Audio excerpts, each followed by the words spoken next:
Hey guys, welcome back to the channel. This is part 1 of our story.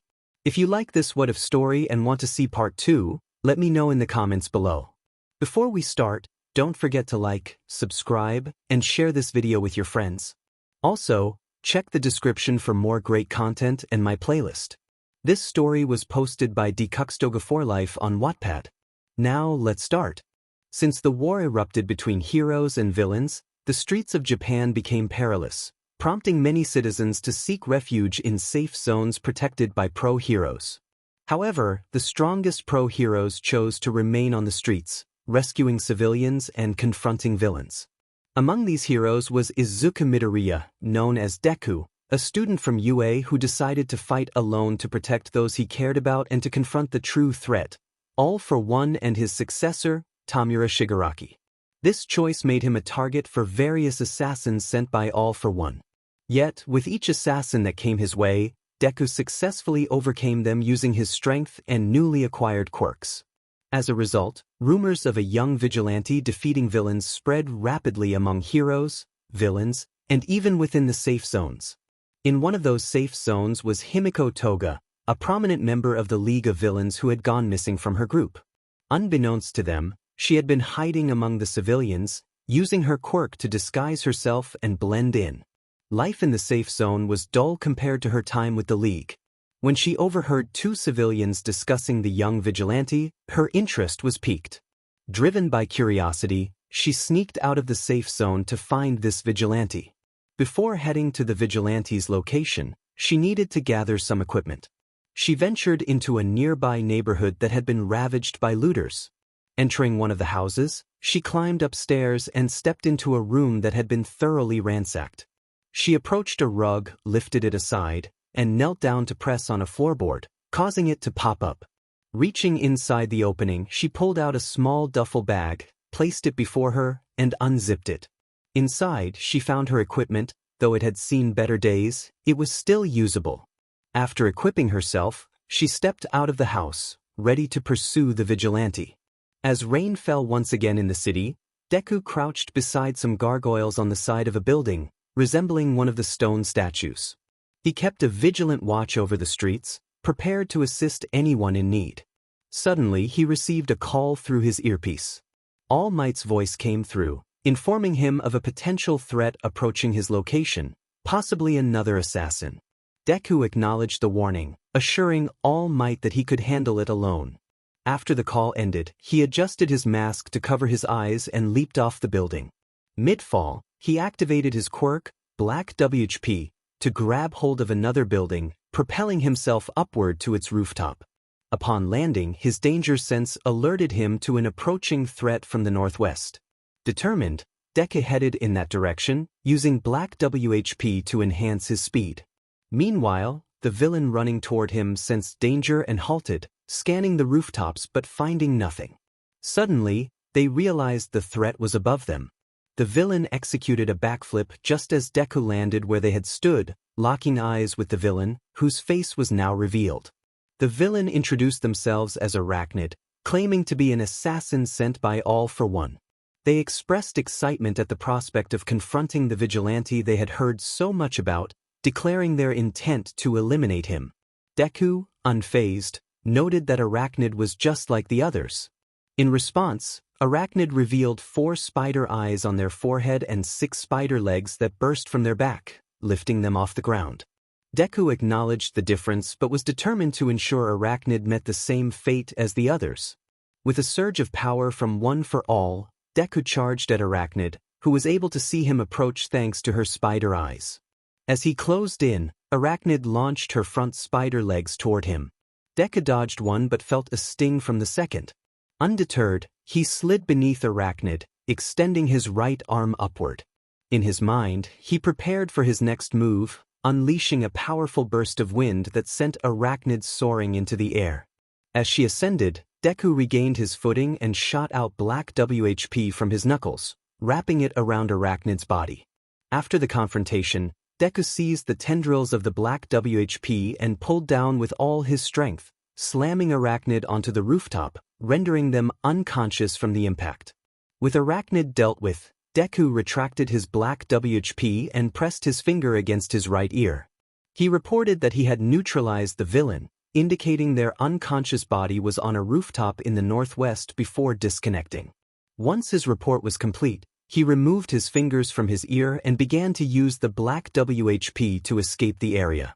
However, as he swung through the city, his vision suddenly became blurry.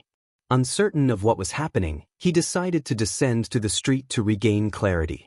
As he lowered himself, his right arm stiffened, causing the black WHP to vanish from his knuckles, and he fell directly onto the windshield of a car. Lying there, he found himself unable to move a single muscle. In his mind, Deku questioned what was happening to him. As he lay there, his vision continued to blur until it faded into complete darkness. In that darkness, he heard footsteps approaching, which eventually stopped.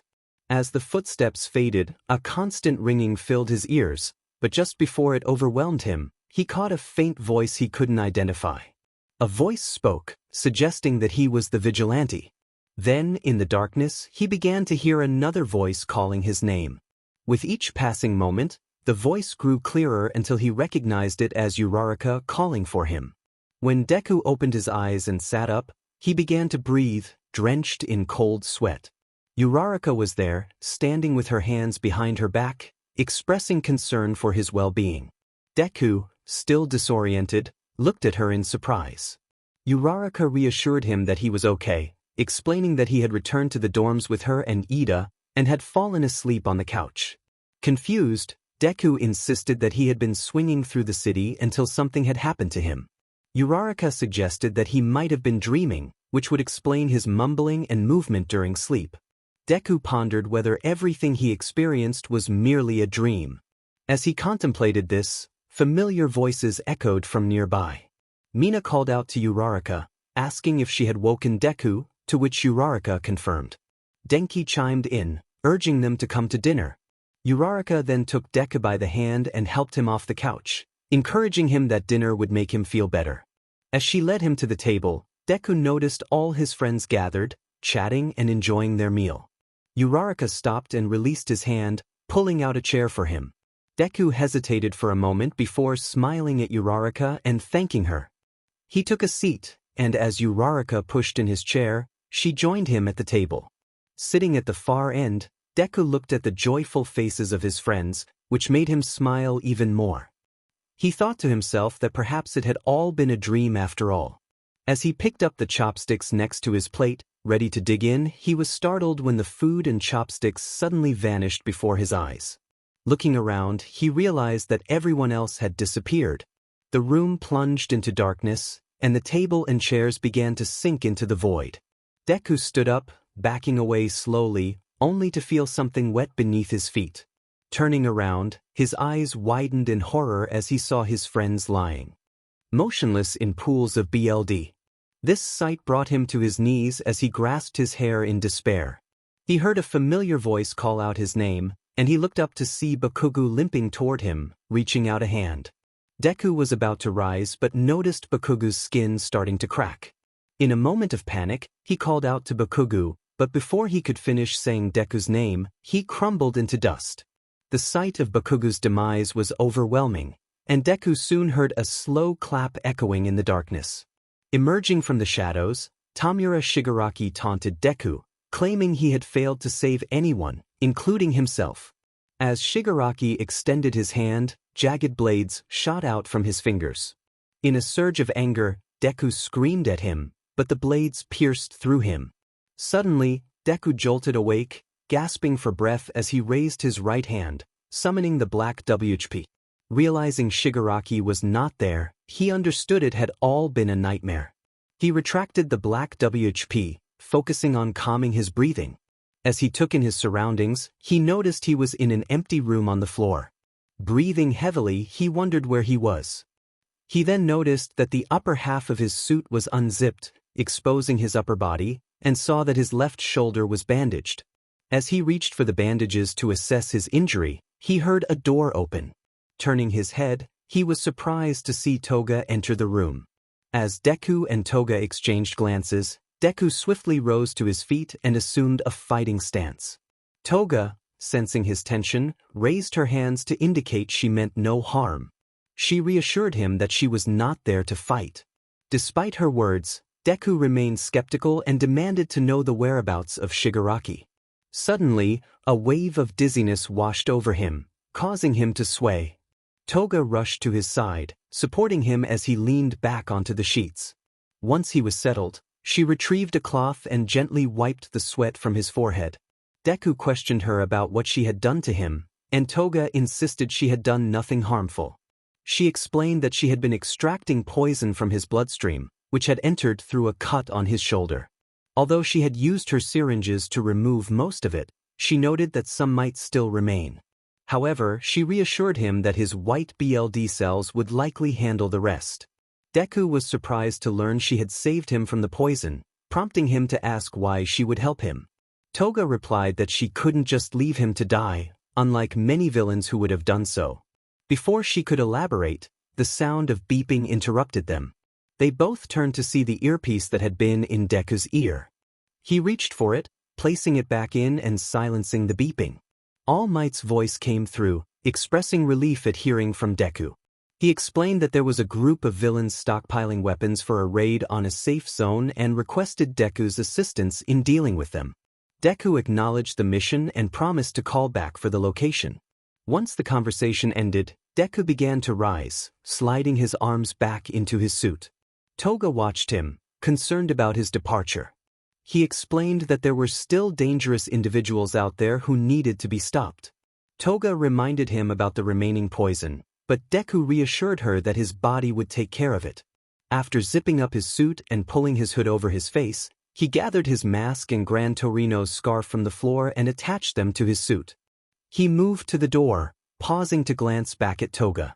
He thanked her for her help and warned her that next time might be different, but if she wanted to protect her family, she should reconsider her choices. With that, Deku stepped out of the room and closed the door behind him, leaving Toga alone. Sitting on the floor, she reflected on his words, her thoughts drifting to the League of Villains, whom she considered her family. The thought caused her emotional pain, and she felt uncertain about returning to them. Just then, she heard the sound of Deku's departure and turned to see him swing past the window. Resolving to follow him, she decided to watch from a distance. Meanwhile, a group of villains gathered in a warehouse near the docks, preparing for their raid.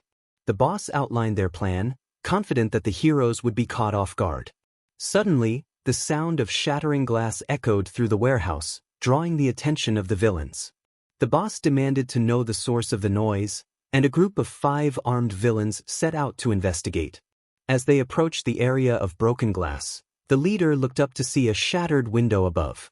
Puzzled by the sudden breakage, he contemplated the situation when, without warning, his companions were seized and lifted away, leaving him bewildered. He called out for them, but only heard groans from above. Looking up, he aimed his gun at the dark ceiling and activated the flashlight, revealing his missing comrades hanging from the beams. Before he could react, he spotted a figure standing on the beam above, Deku, who appeared formidable. The villain prepared to fire, but Deku leaped toward him.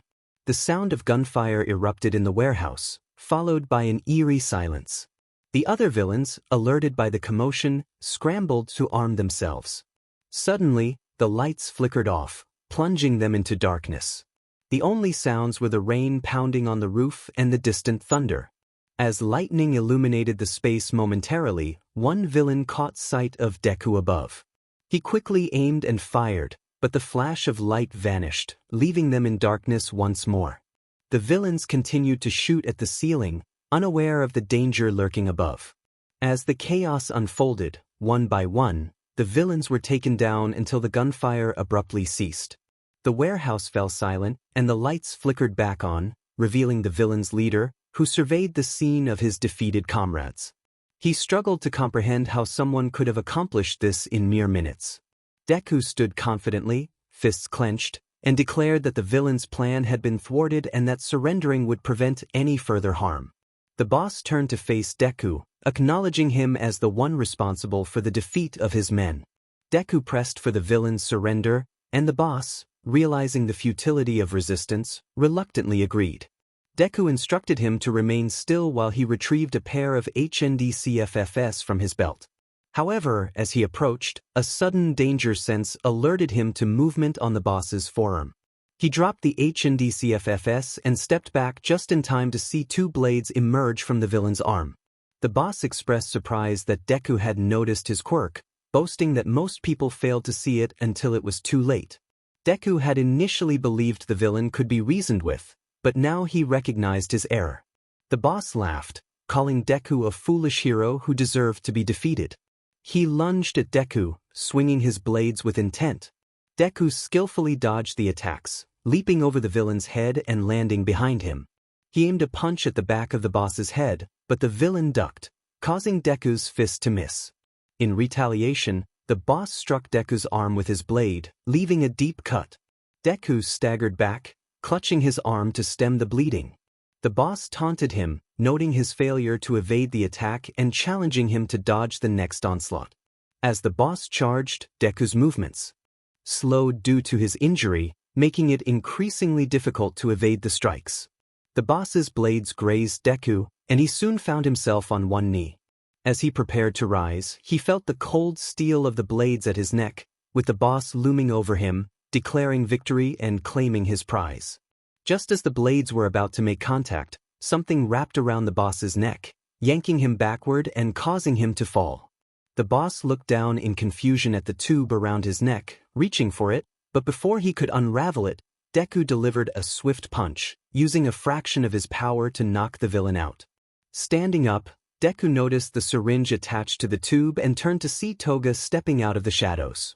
Toga greeted Deku with a playful tone, and he questioned her presence, reminding her that he had asked her to return to her family. She admitted to following him, explaining that she had initially intended to observe but felt he needed assistance. Deku acknowledged her point and asked what her intentions were. Toga revealed that she wanted to stick around, offering to help patch up his wounds in exchange for staying by his side. Deku hesitated but ultimately agreed, recognizing the severity of his injuries. Toga smiled at his response, and Deku hoped he wouldn't regret his decision.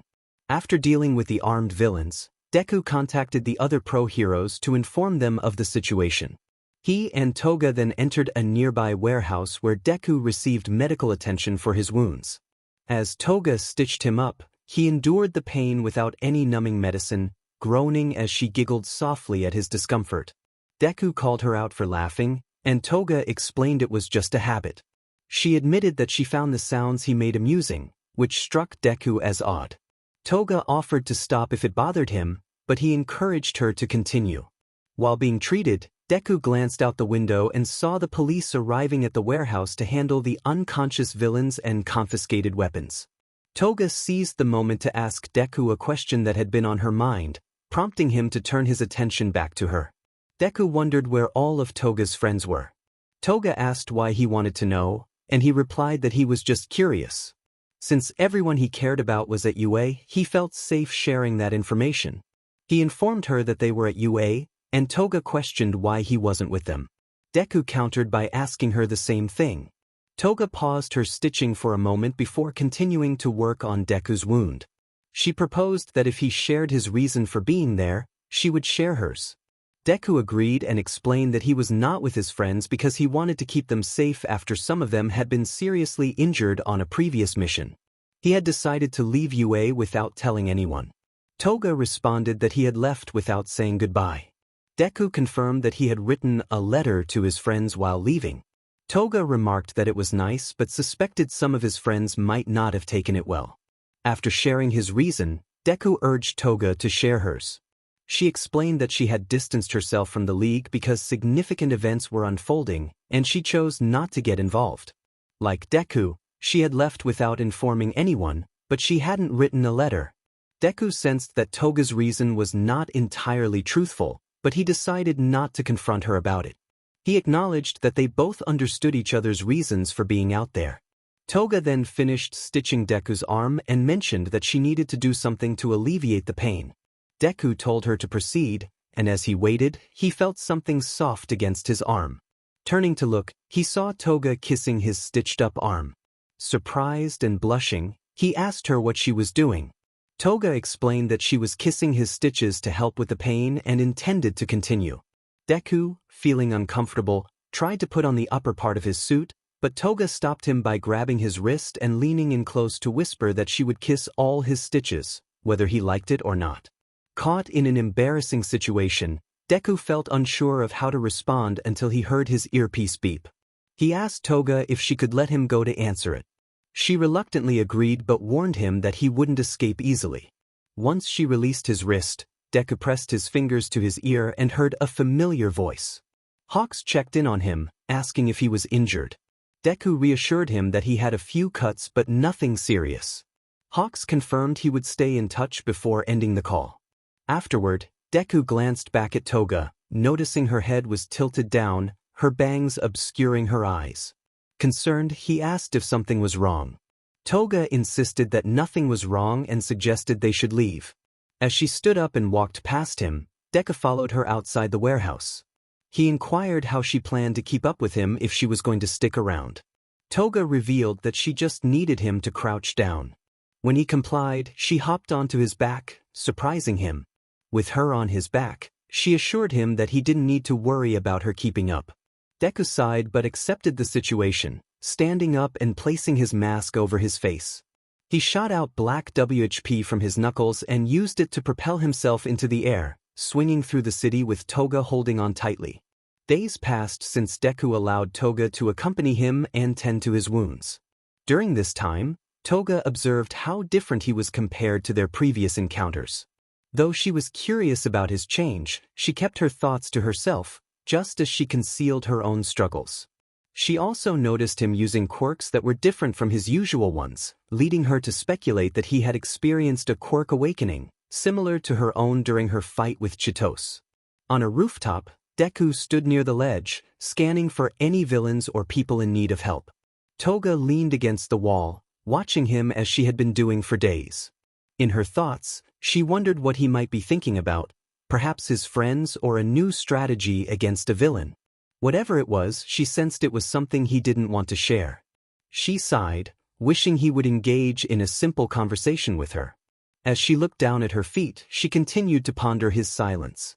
Deku suddenly glanced over his shoulder directly at her.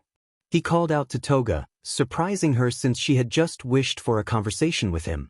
Toga responded, curious about his sudden attention. Deku asked if she was tired, to which she replied that she was not and questioned why he was asking. He hesitated before admitting that he had been watching her while she slept. Toga blushed and smiled at this, teasing him about his observation. Deku felt a slight flush of embarrassment, but his mask concealed it. He clarified that he mentioned it because he had heard her mumbling in her sleep. Toga's playful demeanor shifted as she looked away, asking if he had heard what she said. Deku noticed her discomfort and reassured her that he was there if she wanted to talk. Toga thanked him but insisted that everything was fine, attributing her behavior to some strange dreams. Despite her words, Deku sensed that something was troubling her, but he decided to respect her space and wait until she was ready to share. As Deku turned his attention back to the city, he suddenly heard someone calling for help. He looked down to see a person in distress, fleeing from 3 villains. Urgently, he called out to Toga, who quickly turned to him, asking what was wrong. He informed her that someone needed his help and prepared to jump into action. Toga offered to accompany him, but Deku declined, assuring her he could handle the situation. He promised to return quickly and leaped off the roof, leaving Toga behind. Minutes passed, and Toga, leaning against the wall, began to wonder where Deku was. As her eyelids grew heavy, she fought to stay awake but eventually succumbed to sleep. In her dreams, she heard a faint voice calling her name. When she opened her eyes, she saw a figure limping toward her, reaching out with one hand. Recognizing the voice, she realized it was Twice, and she rushed to him, calling out his name. Just as she was about to grasp his hand, he transformed into a puddle of goo, causing her to stop in shock. Feeling a menacing presence, Toga turned around to find Hawks standing there, holding his feather blades. The sight of him wearing the mask that once belonged to her ignited her anger. She pulled out a knife from her sleeve and charged at him, accusing him of killing Jean. As she leaped into the air, knife raised high, she aimed to strike him down. However, her blade halted just inches from Hawk's head, as if held back by an unseen force. Toga struggled to push the knife down, but her arms wouldn't move. From behind her, 𝐼𝐼𝐼𝐻𝐼𝐼𝐻 voice echoed, reminding Toga of the consequences she faced. Toga turned to see 𝐼𝐼𝐼𝐻, also wearing a mask, and before she could respond, she was lifted high into the air. As she ascended, the ground disappeared from view, and she found herself surrounded by darkness. Voices began to echo around her, taunting her with cruel words. Toga covered her ears in an attempt to block them out, but their words pierced through. Desperate, she shouted for them to stop, but the voices only grew louder, accusing her of being unlovable. In a moment of defiance, she declared that someone loved her, but the voices insisted otherwise. Overwhelmed, Toga screamed for silence, and suddenly, she began to fall. Just before hitting the ground, she opened her eyes to find Deku kneeling in front of her, concern etched on his face as he placed a hand on her shoulder. Deku called her name, expressing his worry after seeing her shaking and mumbling in her sleep. Before he could finish, Toga leaned against him, hiding her face in his chest and asking why he had taken so long. Feeling guilty for his delay, Deku apologized, explaining that he had to secure a video. Toga, still shaken, urged him to leave, and he agreed. Seeing her distress, Deku gently picked her up in his arms. As he carried her, he noticed how tightly she clung to him. He approached the ledge and shot out a black WHP, swinging them off the building and into the city. Unbeknownst to him, a sniper had locked onto their position, ready to strike. His danger sense suddenly activated, alerting him to an incoming threat. Deku quickly assessed the situation and noticed a projectile hurtling toward him. Reacting swiftly, he deactivated his black WHP, allowing it to vanish, then extended his left arm behind his back, shooting out another strand of black WHP that latched onto a nearby building. Gripping the black WHP, he pulled himself back just in time to see the projectile zip past his face, realizing it was unlike an ordinary bullet. With a renewed sense of urgency, Deku adjusted his trajectory, swinging with greater efficiency and speed. Toga, clinging to him, noticed the change in his pace and looked up, concerned. Deku assured her that he would explain once they found safety, urging her to hold on tightly. He swung through the city, his danger sense warning him of more projectiles aimed at them. Thanks to his instincts, he dodged the incoming threats by altering his course or deflecting them with his feet. However, he knew he had to get Toga out of harm's way. Spotting a glass building, he swung toward it, spinning around to protect Toga as they crashed through the glass.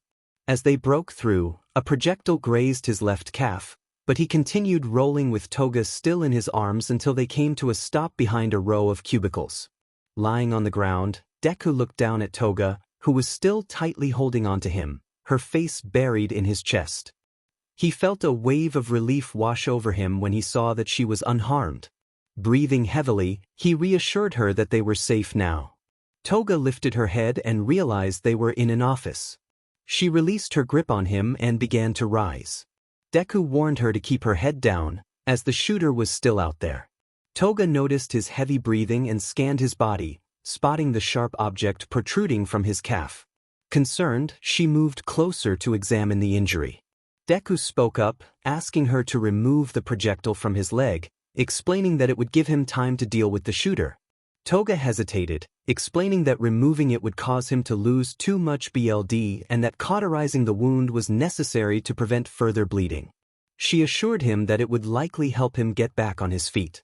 Agreeing to stay still, Deku instructed her to keep her head down as she navigated through the cubicles. Toga found a doorway leading to a hallway, where she ran until she reached a staff room. Inside, she pulled out her knife and sterilized it in the sink before heating the blade on the stove until it was red hot.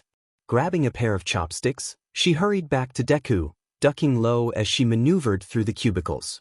When she returned, she knelt before him, holding the heated knife. Deku looked at her, asking if it would hurt. Toga confirmed that it would, and he steeled himself to proceed. She placed the chopstick in his mouth for him to bite down on, then grasped the projectile in his calf, pulling it out. His muffled scream echoed as he bit down hard. With the projectile removed, Toga quickly exposed the wound and pressed the hot blade against it, causing him to cry out in pain. 15 minutes later, the sniper, Lady 𝐼𝐴𝐽𝐻, remained on the roof, aiming at the building where Deku had taken refuge. She scanned the dark interior, trying to locate him. Spotting Deku standing at the ledge, she smirked, thinking it was both brave and foolish of him to expose himself. As she prepared to fire, she noticed him lean forward and fall off the roof, surprising her. Just as she aimed, she saw purple smoke emanating from him as he descended, adding another layer of intrigue to the unfolding situation. Still aiming, Lady 𝐼𝐴𝐽𝐻 struggled to get a clear shot as Deku was enveloped in smoke. She redirected her aim to anticipate where he would land. As soon as Deku and the purple smoke around him hit the ground, an explosion of purple mist engulfed the streets. This sudden change left Lady 𝐼𝐴𝐽𝐻 unable to see Deku, prompting her to leap off the roof. Instead of falling, she walked through the air, a quirk bestowed upon her by 𝐿.for. In her thoughts, Lady 𝐼𝐴𝐽𝐻 considered that if she could gain an aerial view of the smoke, Deku would likely burst out and come directly at her, placing him right in her line of fire. Just then, Deku erupted from a rooftop, emerging from within a building. Lady 𝐼𝐴𝐽𝐻 caught sight of him from the corner of her eye, but it was too late to react. As he approached, she noticed his legs glowing a bright red. Deku seized her other arm and looked straight at her, asking the question he had long wanted to pose to one of the assassins pursuing him. He demanded to know where 𝐿.for. was. Lady 𝐼𝐴𝐽𝐻, refusing to divulge any information, began transforming her right arm from a sniper into a cannon, firing a powerful blast of air that sent Deku tumbling away from her. As he fell back into the smoke, Deku recalled Hawks mentioning a senior hero with purple and pink hair. Realizing he was facing a fellow pro hero, he shouted out to Lady 𝐼𝐴𝐽𝐻, questioning her motives and reminding her of her past as a hero. In response, Lady 𝐼𝐴𝐽𝐻 twisted strands of her hair and loaded them into her sniper. She shot the strands toward nearby buildings, where speakers hidden within began broadcasting her voice. She explained that she was working for 𝐿.for. Because he was the only one who could help her dismantle the corrupted hero society that had manipulated her since childhood. She revealed that she had killed the chairman of the Public Safety Commission in an attempt to expose their secrets, only to be imprisoned under false charges. Lady 𝐼𝐴𝐽𝐻 expressed her frustration, stating that Deku, being just a kid, could not possibly understand her plight. With that, she took aim at the smoke and fired, grazing Deku on the side. Confused about how she managed to hit him despite the smoke screen, Deku noticed that the smoke was being blown away by a gust of wind, revealing Lady 𝐼𝐴𝐽𝐻 aiming at him again. Utilizing the third wielder's quirk, he leaped high into the air, dodging her shot once more. However, Lady 𝐼𝐴𝐽𝐻 continued to fire at him, and her sniper arm began to overheat from the relentless action. Frustrated, she muttered to herself about the strain Deku was putting on her abilities. Meanwhile, Deku, hiding on the side of a building, spotted her cooling down her quirk and recognized it as his chance to act. Just then, he heard a familiar voice calling out to Lady 𝐼𝐴𝐽𝐻, demanding to be taken to see the old man. Lady 𝐼𝐴𝐽𝐻 snapped back that she was busy, but the voice insisted that she had promised to take him after he helped find Deku. After overhearing their exchange, Deku called out to Lady 𝐼𝐴𝐽𝐻, confirming that it was indeed Kai Chisaki, also known as 𝐿.for. Lady 𝐼𝐴𝐽𝐻 acknowledged this, stating that he had assisted her in locating Deku. Deku pressed her on why she was working with him, arguing that 𝐿.for. was not a victim of the heroes but rather a threat who had brought his fate upon himself. Lady 𝐼𝐴𝐽𝐻, realizing the truth about 𝐿.for., turned her right arm back into a sniper and loaded another strand of her hair. She began charging up her most powerful shot.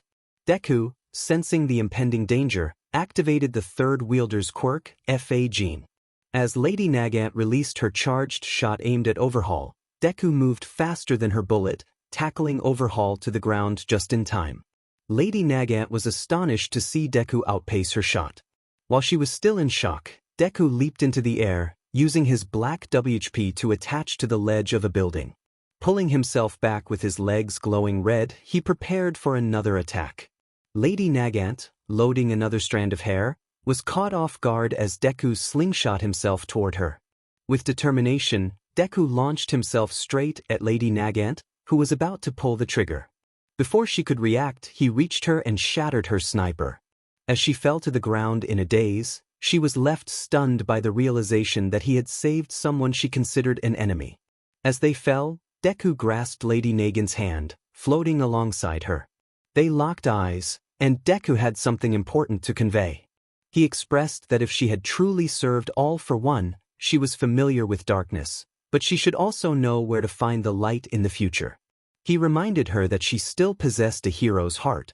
Hearing his words ignited something within her, prompting a smile in response. Before Lady Nagant could elaborate, cracks began to form on her face, light piercing through until it erupted, sending Deku flying away. As he was propelled backward, Lady Nagant's body descended toward the ground. Fortunately, the pro-hero Hawks swooped in to catch her, declaring that he had her. However, Hawks was also beginning to descend due to a lack of feathers to sustain flight. Just then, a black WHP ensnared him, and he turned to see Deku floating down with them. Once they reached the ground, they noticed Lady Nagant was still breathing and required immediate medical assistance. Deku urged Hawks to contact the others for help.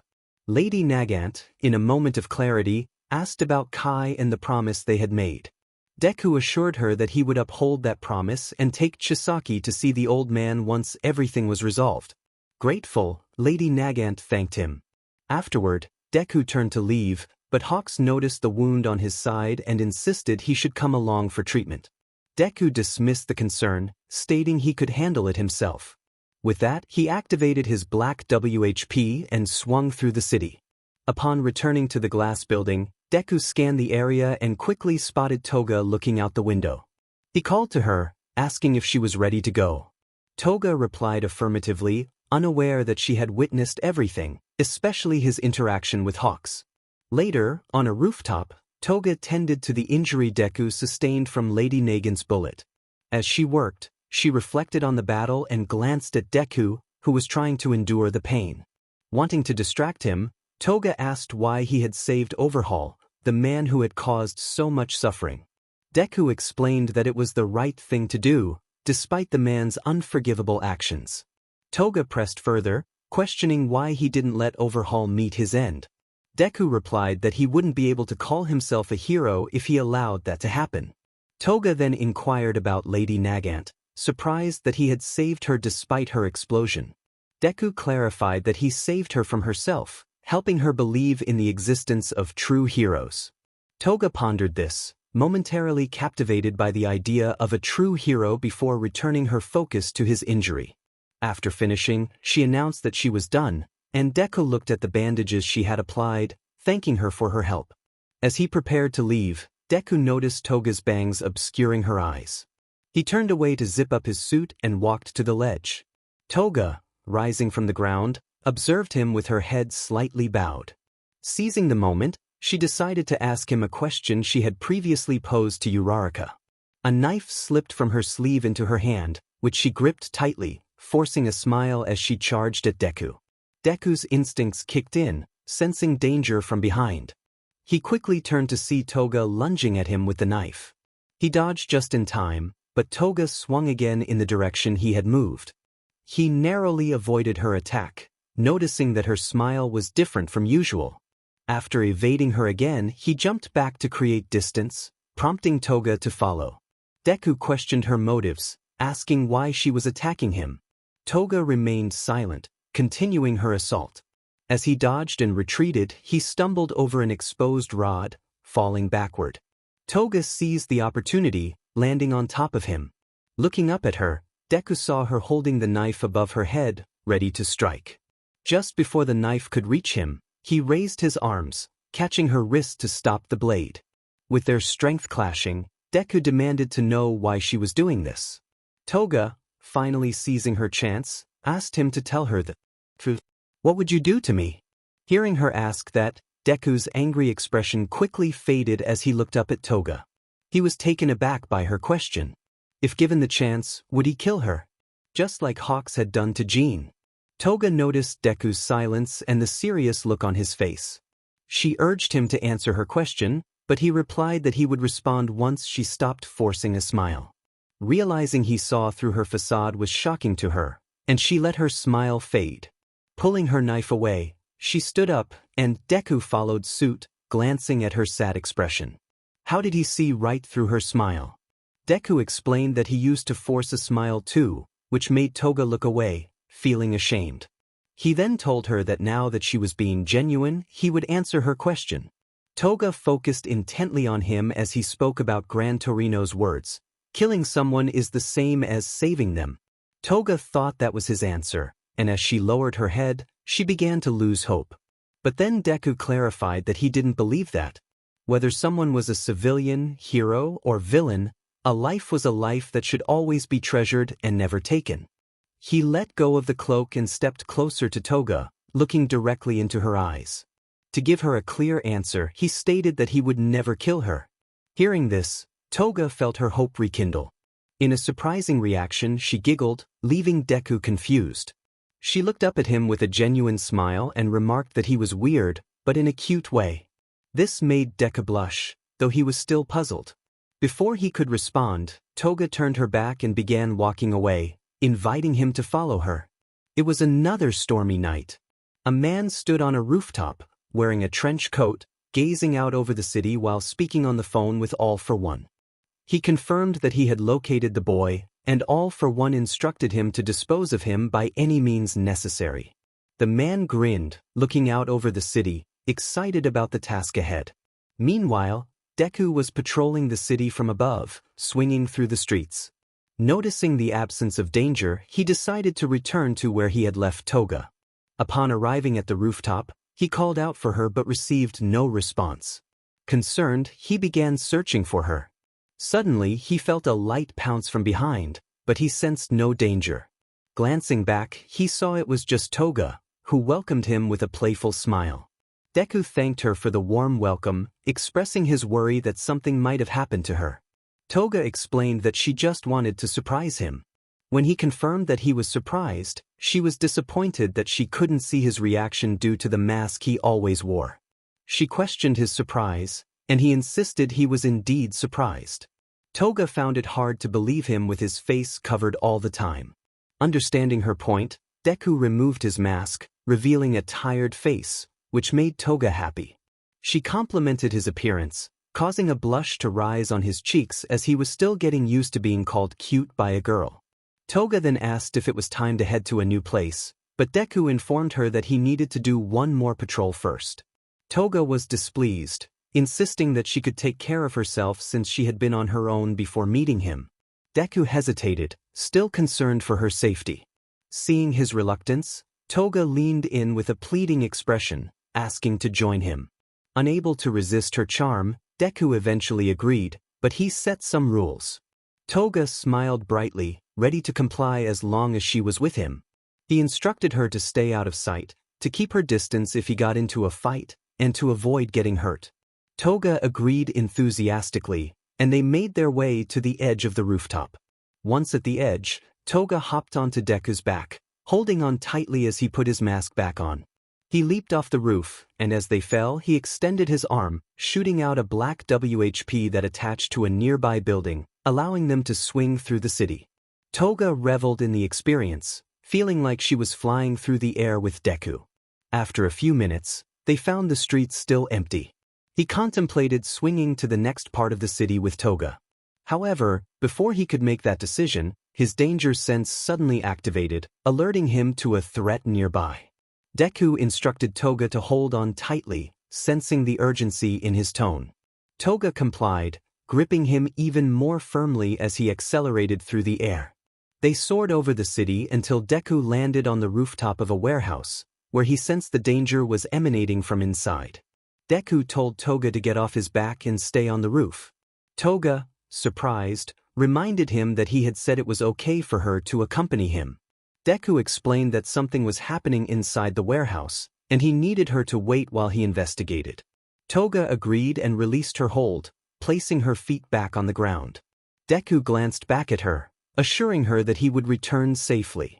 With that, he turned his attention to the skylight, opened it, and jumped inside, landing on a beam. As he navigated the warehouse, he soon spotted 6 individuals tied to chairs in a circle.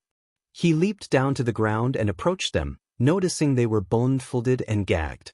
Deku quickly removed the 𝐒𝐮𝐩 from one of the individuals and reassured them not to panic, introducing himself as a hero there to rescue them.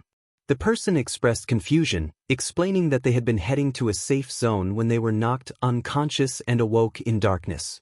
Deku promised to save them and began untying their wrists. Once he freed that individual, he moved on to the others, and soon all 6 were untied. They removed their BLNDFLDS and 𝐺GS, looking at Deku with a mix of relief and confusion. Deku urged them to leave quickly, warning them that the person responsible for their capture might return. Just then, a voice interrupted, questioning who said the culprit wasn't already there. Deku turned to see a man in a trench coat leaning against a railing on a walkway. The man admitted to being responsible for their predicament and recognized Deku as the vigilante 𝐼 had been eager to eliminate. Deku realized this man was another assassin sent by 𝐼. The man confirmed it and revealed that he wasn't alone. As Deku scanned the area, he noticed the individuals he had just rescued were drawing weapons and revealing their quirks. The man taunted Deku, stating that the people he had saved were villains working for him to eliminate Deku. Feeling betrayed, Deku clenched his fists and confronted the man, vowing he would regret deceiving him. The man laughed, dismissing Deku's threat and commanded the villains to attack. As they charged, Deku extended his arms and summoned a black WHP that ensnared some of the slower villains. He slammed them together, incapacitating them, and released them to the ground. However, another villain approached with a spiked bat raised above their head, shouting an attack. Deku reacted swiftly, turning and delivering a powerful punch that sent the villain flying. Just as he regained his footing, another villain lunged at him with sharp claws. Deku skillfully dodged the strikes until he managed to block one by raising his arm, channeling the power of one for all. Before he could counterattack, a sudden jolt of electricity coursed through him, causing him to collapse to his hands and knees. A woman wielding a shock baton stood over him, and as he struggled to rise, another villain kicked him in the stomach. The remaining villains began to overwhelm him while the man in the trench coat watched with satisfaction, confident in his plan. As Deku endured the assault, a knife suddenly struck the woman with the baton, causing her to fall. The other villains paused, distracted by her screams of pain. Another villain soon fell victim to a knife as well, collapsing in agony. The last standing villain turned to see the source of the attacks and focused on a shadowy figure emerging from the darkness. Seizing the opportunity, Deku managed to rise and delivered a powerful punch to the villain, sending them crashing into a pillar. The man in the trench coat was taken aback, realizing his plan was unraveling. Deku, now back on his feet, turned to the villain who had kicked him and knocked them out with a swift blow. He then glanced at the woman who had shocked him, noticing she had succumbed to unconsciousness from her injury. Having dealt with the remaining villains, Deku turned to the source of the knife and saw Toga emerge from the shadows into the light, waving at him. She greeted him with a cheerful, "Hi Izuku." Despite her breaking the rules he had set, Deku couldn't feel anger towards her, especially after what she had just done for him. He expressed his gratitude, and her smile brightened his heart. He then shifted his focus to the man in the trench coat. The man exclaimed in disbelief that 𝐼 had not mentioned a partner. Deku demanded to know the location of 𝐼, but the man defiantly declared he would not reveal it and instead intended to take Deku down. He opened his trench coat, launching large spikes from his body toward Deku. Reacting quickly, Deku evaded the spikes by jumping aside. The villain then leaped onto the railing, exposing his chest adorned with spikes. Introducing himself as Spine, he unleashed another volley of spikes toward Deku, who skillfully dodged and kicked them away, searching for an opening to counterattack. In his mind, Deku realized that if Spine continued to shoot spikes, he would eventually reach his limit, providing the perfect opportunity to strike. He maintained his evasive maneuvers, which only served to frustrate Spine further.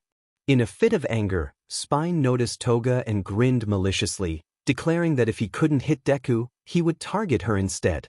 As the spikes hurtled toward Toga, Deku shouted her name and dashed to her side. Toga attempted to evade but stumbled, falling to the ground as the spikes approached. She shielded her face with her arms, bracing for impact. When the spikes landed, She felt something warm fall onto her face. Opening her eyes, she was shocked to see Deku, bleeding from the side of his mouth, with the spikes that were meant for her now embedded in his back. Toga called out to him, and he managed to smile, asking if she was hurt. She reassured him that she was fine, but he was not. He expressed relief that she was unharmed, leaving her speechless at his willingness to risk his life for her. Spine laughed maniacally, mocking Deku for his actions. Undeterred, Deku stood tall, surprising Spine with his resilience. He declared that he cared about his own life but also about Toga's. Spine dismissed this sentiment, asserting that both of them would meet their end. He launched more spikes, but Deku clenched his fist, crackling with energy. He unleashed his full power, obliterating the spikes and sending Spine crashing to the ground. As Spine struggled to rise, Deku soared above him, using a black WHP to ensnare Spine and pull him closer. With a powerful punch, Deku sent Spine crashing into the ground, creating a small crater and rendering him unconscious. After the confrontation, Deku floated back down and turned to Toga, who was now standing. Relieved to see she was uninjured, he smiled, knowing he had kept her safe. However, the toll of his injuries became evident as he collapsed from BLD loss. Toga rushed to his side, kneeling beside him and noticing the pool of BLD forming around him. She urged him to hold on while she fumbled for her medical supplies, accidentally spilling them on the ground. As she gathered them, she saw the BLD pooling around him and panicked, urging him to keep his eyes open. Deku, feeling her warm touch, managed to open his eyes slightly and asked if she was hurt. As he began to close his eyes again, Toga pleaded with him not to. In her desperation, she heard a beeping sound from his earpiece. Meanwhile, All Might was driving through the streets, trying to reach Deku. He called out for him, relieved when he finally heard Deku's weak voice. Deku informed All Might that he was badly injured and needed help. All Might quickly reassured him that he would locate him through the earpiece and was on his way. Back at the warehouse, Deku lay on the ground, BLD pooling around him, his earpiece still beeping beside him. With the beeping growing louder, Deku eventually opened his eyes to see a white ceiling. He heard All Might's voice clearly, expressing relief that Deku was awake. Turning his head, he saw All Might rushing to his bedside, ready to assist him. Deku looked at All Might, completely bewildered by the situation. All Might expressed his relief at seeing Deku awake and reassured him that he was in the hospital. Deku, still confused, asked what had happened to him. All Might explained that he had suspected Deku wouldn't remember due to the significant BLD loss. He revealed that he had tracked Deku's earpiece and found him in an abandoned warehouse, surrounded by unconscious villains, lying on the ground in a pool of BLD with spikes protruding from his back. All Might had quickly taken him to the hospital while notifying 𝗟𝗏 and Hawks about the villains. Deku, trying to piece together the events, recalled his last moments in the warehouse, particularly his encounter with Toga before he lost consciousness. He asked All Might if anyone else had been there, but All Might was unaware of anyone else. Deku, however, suspected that Toga had used her quirk to impersonate him and contact All Might for help before leaving. This realization made him wonder about Toga's whereabouts. All Might, noticing Deku's serious demeanor, urged him to return to UA. Deku turned away, stating that he couldn't go back just yet. All Might expressed his concern, sharing how terrified he had been seeing Deku injured and urged him to consider the people who cared about him. Deku acknowledged their concern but insisted that he had to protect them, which meant stopping Shigaraki and All for One first. All Might felt a pang of sadness upon hearing Deku's words, questioning why he felt the need to shoulder this burden alone. Deku responded that when All Might had given him his power, it had become his responsibility to bear alone. Suddenly, Deku winced in pain, prompting All Might to focus entirely on him. He asked what was wrong, and Deku revealed that his back was hurting. All Might assured him he would fetch a doctor and rushed out of the room.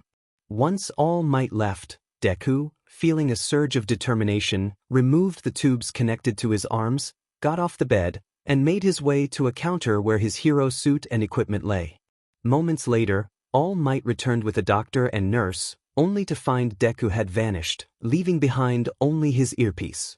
Outside, Deku swung through the city using his black 𝗟𝗶𝗸, his thoughts consumed by Toga. He made his way back to the warehouse where he last saw her. Upon entering, he noticed the dried BLD where he had once played. The memory of Toga flooded back to him, and he called her name softly. Leaving the warehouse, he searched the surrounding area for any sign of her. After hours of searching, he stood atop the highest building, gazing out over the city, wondering where Toga could be. Just then his quirk, Dangerous Sense, activated, alerting him to a presence in a nearby neighborhood. He felt compelled to investigate and leaped from the building, swinging toward the direction indicated by his quirk. Minutes later, he arrived in the neighborhood and began leaping from rooftop to rooftop, following the sense that led him closer to Toga. Eventually, he spotted her walking alone in the streets, seemingly unthreatened. He jumped down and called out to her. Toga paused but did not turn around. When Deku reached her, he noticed she still had her back to him. He expressed his relief at finding her, but Toga's response was unexpectedly cold, asking what he wanted. Sensing something was off, Deku pressed her for answers. Toga's fists clenched tightly, betraying her inner turmoil. Deku gently urged her to turn around, but she remained silent, prompting him to approach her. As he drew closer, Toga shouted for him to stop, insisting she didn't want to be near him anymore. Undeterred, Deku continued forward, asking why she wanted him to leave. Toga's voice trembled as she declared that she was the problem, revealing that his injuries were a result of her presence. Deku's heart sank as he listened to her, realizing the weight of her words and the pain she felt. Deku felt a wave of guilt wash over him as he realized how close Toga had come to breaking down. He noticed her sniffling and it tugged at his heart. Toga expressed her feelings of being a burden, pleading for him to leave her behind. Deku reassured her, stating that he had gotten hurt while trying to protect her, and that she had saved him more than once. He emphasized that he understood burdens, and she was not one of them. Toga questioned her identity, and Deku responded with warmth, calling her by her name and acknowledging her importance in his life. As he reached out to comfort her, Toga suddenly turned and embraced him tightly, resting her head against his chest. She expressed her relief that he was okay, and he reciprocated her hug, thanking her for everything she had done. Just then, the rain began to pour heavily, prompting Deku to suggest they find shelter. Toga tightened her grip around him, indicating she had a place in mind. He encouraged her to lead the way, and she took his hand, guiding him through the familiar streets. Despite the rain soaking them, they pressed on. Toga led confidently, and Deku remained silent, captivated by her presence. Eventually, they arrived at a house that stood out starkly from the others, its walls marred by graffiti filled with hurtful words. Toga urged him to follow her as they approached the gate, which creaked open, allowing them to step into the overgrown yard. They made their way to the front door, which was slightly ajar. Toga pushed it open and entered, pulling Deku along with her. Inside, the house was in disarray, with graffiti covering the walls. Deku noticed Toga's calm demeanor in the face of the destruction and felt compelled to ask her about it. She led him upstairs, not answering his question but urging him to follow. As they climbed the stairs, Deku caught sight of a wall with height measurements and scratched out names, piecing together a name in his mind. Once on the second floor, they walked down the hallway until they reached a door marked with graffiti that read Demon's Room. Toga turned the doorknob and stepped inside, revealing an empty room. She wandered to the center, taking in her surroundings. Suddenly, she felt a hand on her shoulder, and she turned to see Deku's concerned expression. She smiled to reassure him, affirming that she was okay. Deku suggested that while the room would keep them dry, their clothes were still damp, and they might catch a cold. Toga acknowledged this and mentioned she had a way to dry off. As she began to unbutton her sweater, Deku hesitated, unsure of what to do. She reassured him that he didn't need to leave, just to turn around. He complied, facing away as she changed. While he stood there, he felt the cold droplets from his suit and decided to remove it as well. Toga agreed to turn around too, and soon they were both in their underwear, sitting on the floor with their backs turned to each other. Deku felt the need to ask Toga something that had been on his mind since they entered the room. He inquired if this was her house, and after a moment of silence, she confirmed it. Curiosity piqued, Deku asked why she had come back. Toga explained that she had nowhere else to go and that this room was hers. She expressed surprise that it was not as damaged as the rest of the house, speculating that her parents must have discarded everything else.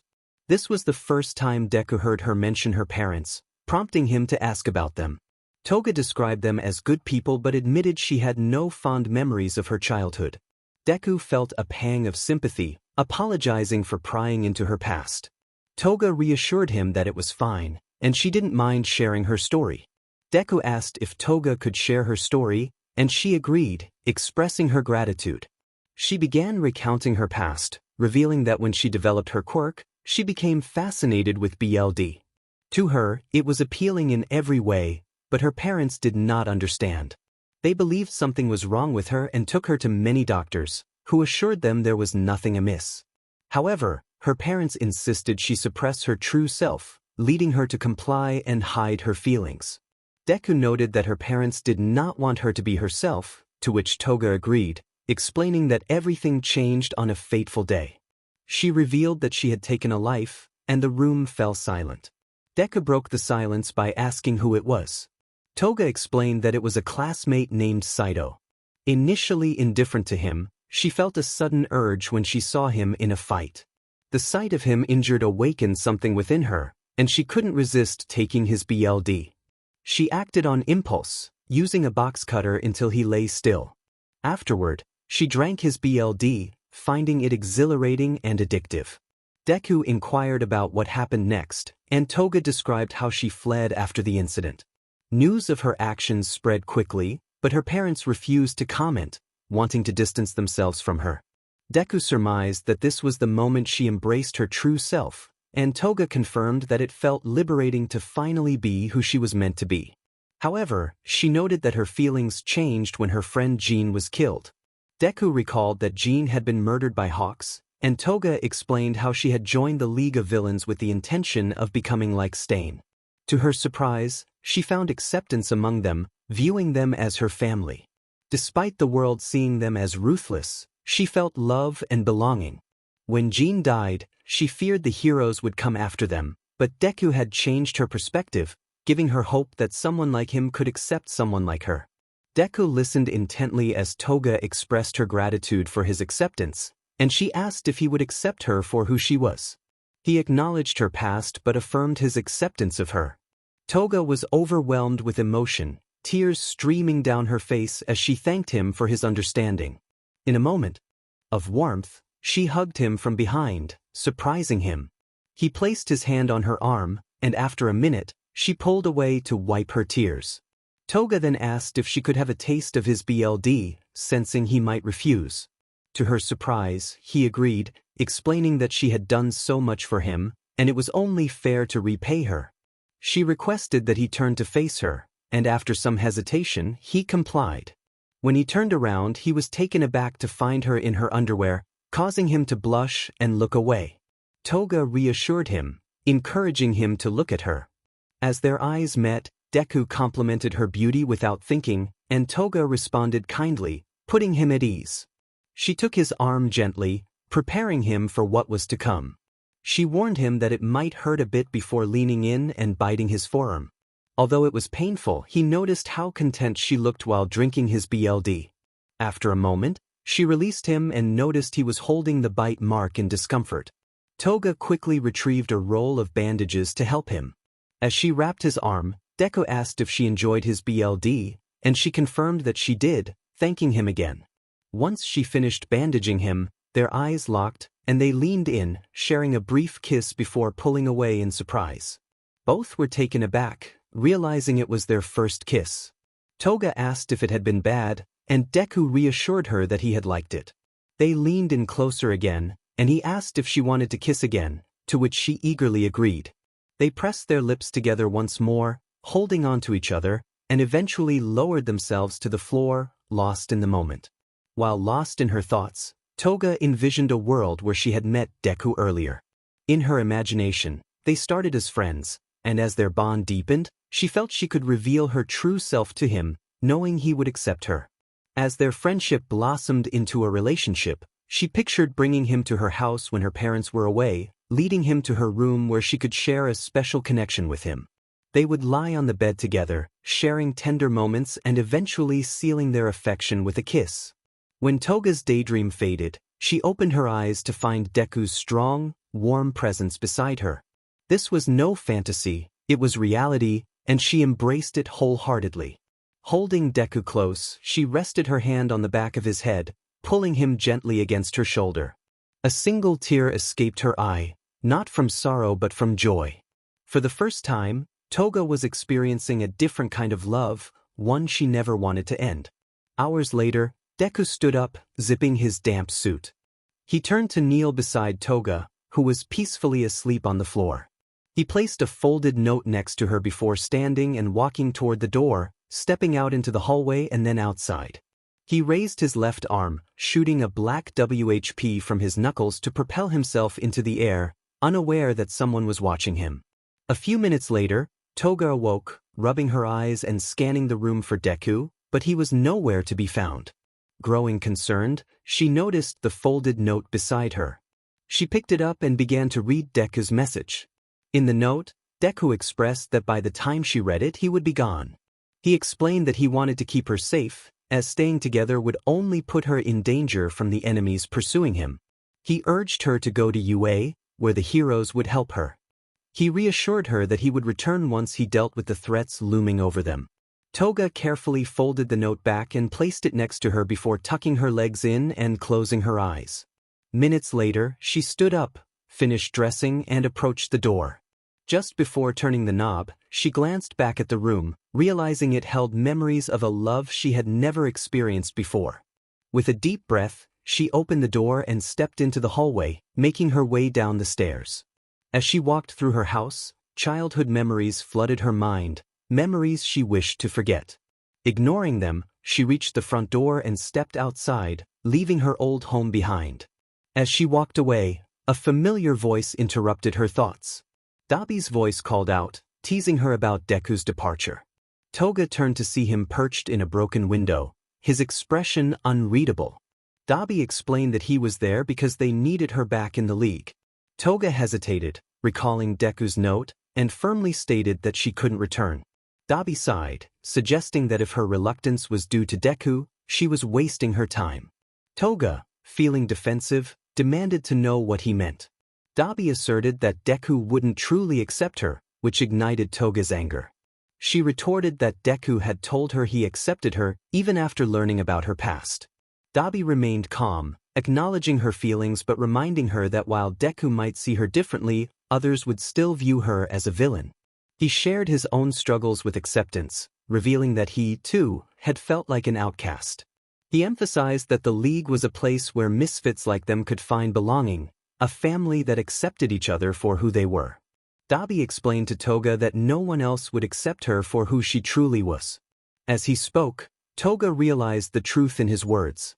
The League was the only group that embraced her identity, and she cherished them for that. However, she also held affection for Deku, who accepted her as well. 𝐼𝐵 urged her to live, just as 𝐮 had wanted her to.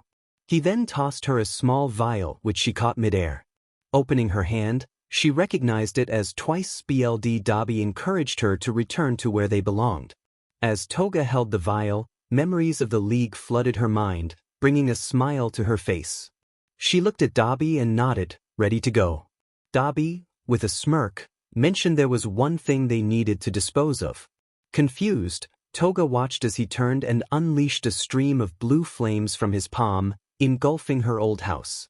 Toga was left speechless, watching the flames consume the structure. Once the house was fully ablaze, 𝐼𝐵 lowered his arm and glanced back at her, stating that now all her painful memories from that place were reduced to ashes. While Toga continued to watch the fire, she reached into her pocket and pulled out a folded piece of paper that Deku had left for her. A sudden gust of wind snatched it from her grasp, sending it flying into the flames. This loss felt like a sign to her. Turning away, she began to walk with 𝐼𝐵, but not before glancing back at her burning home. Memories of her time with Deku there brought tears to her eyes, realizing that the next time they met, they would be adversaries. Upon returning to the League hideout, Mr. 𝐒𝐮𝐵 and Spinner approached Toga to welcome her back.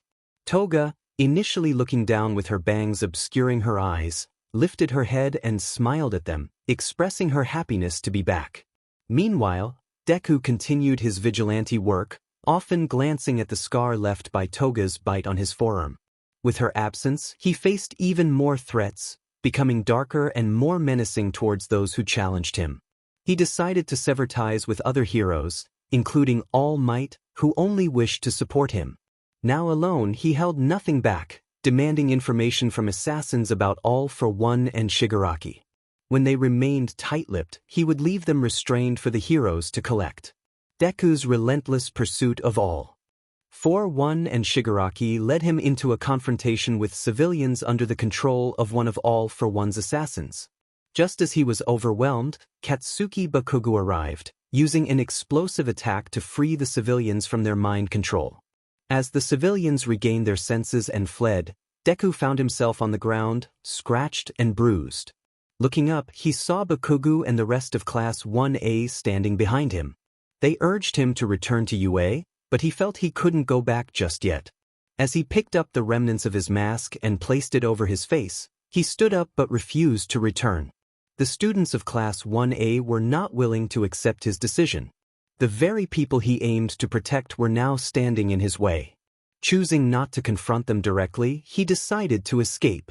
Utilizing every quirk at his disposal, he attempted to flee, but to his surprise, his classmates were prepared for this scenario.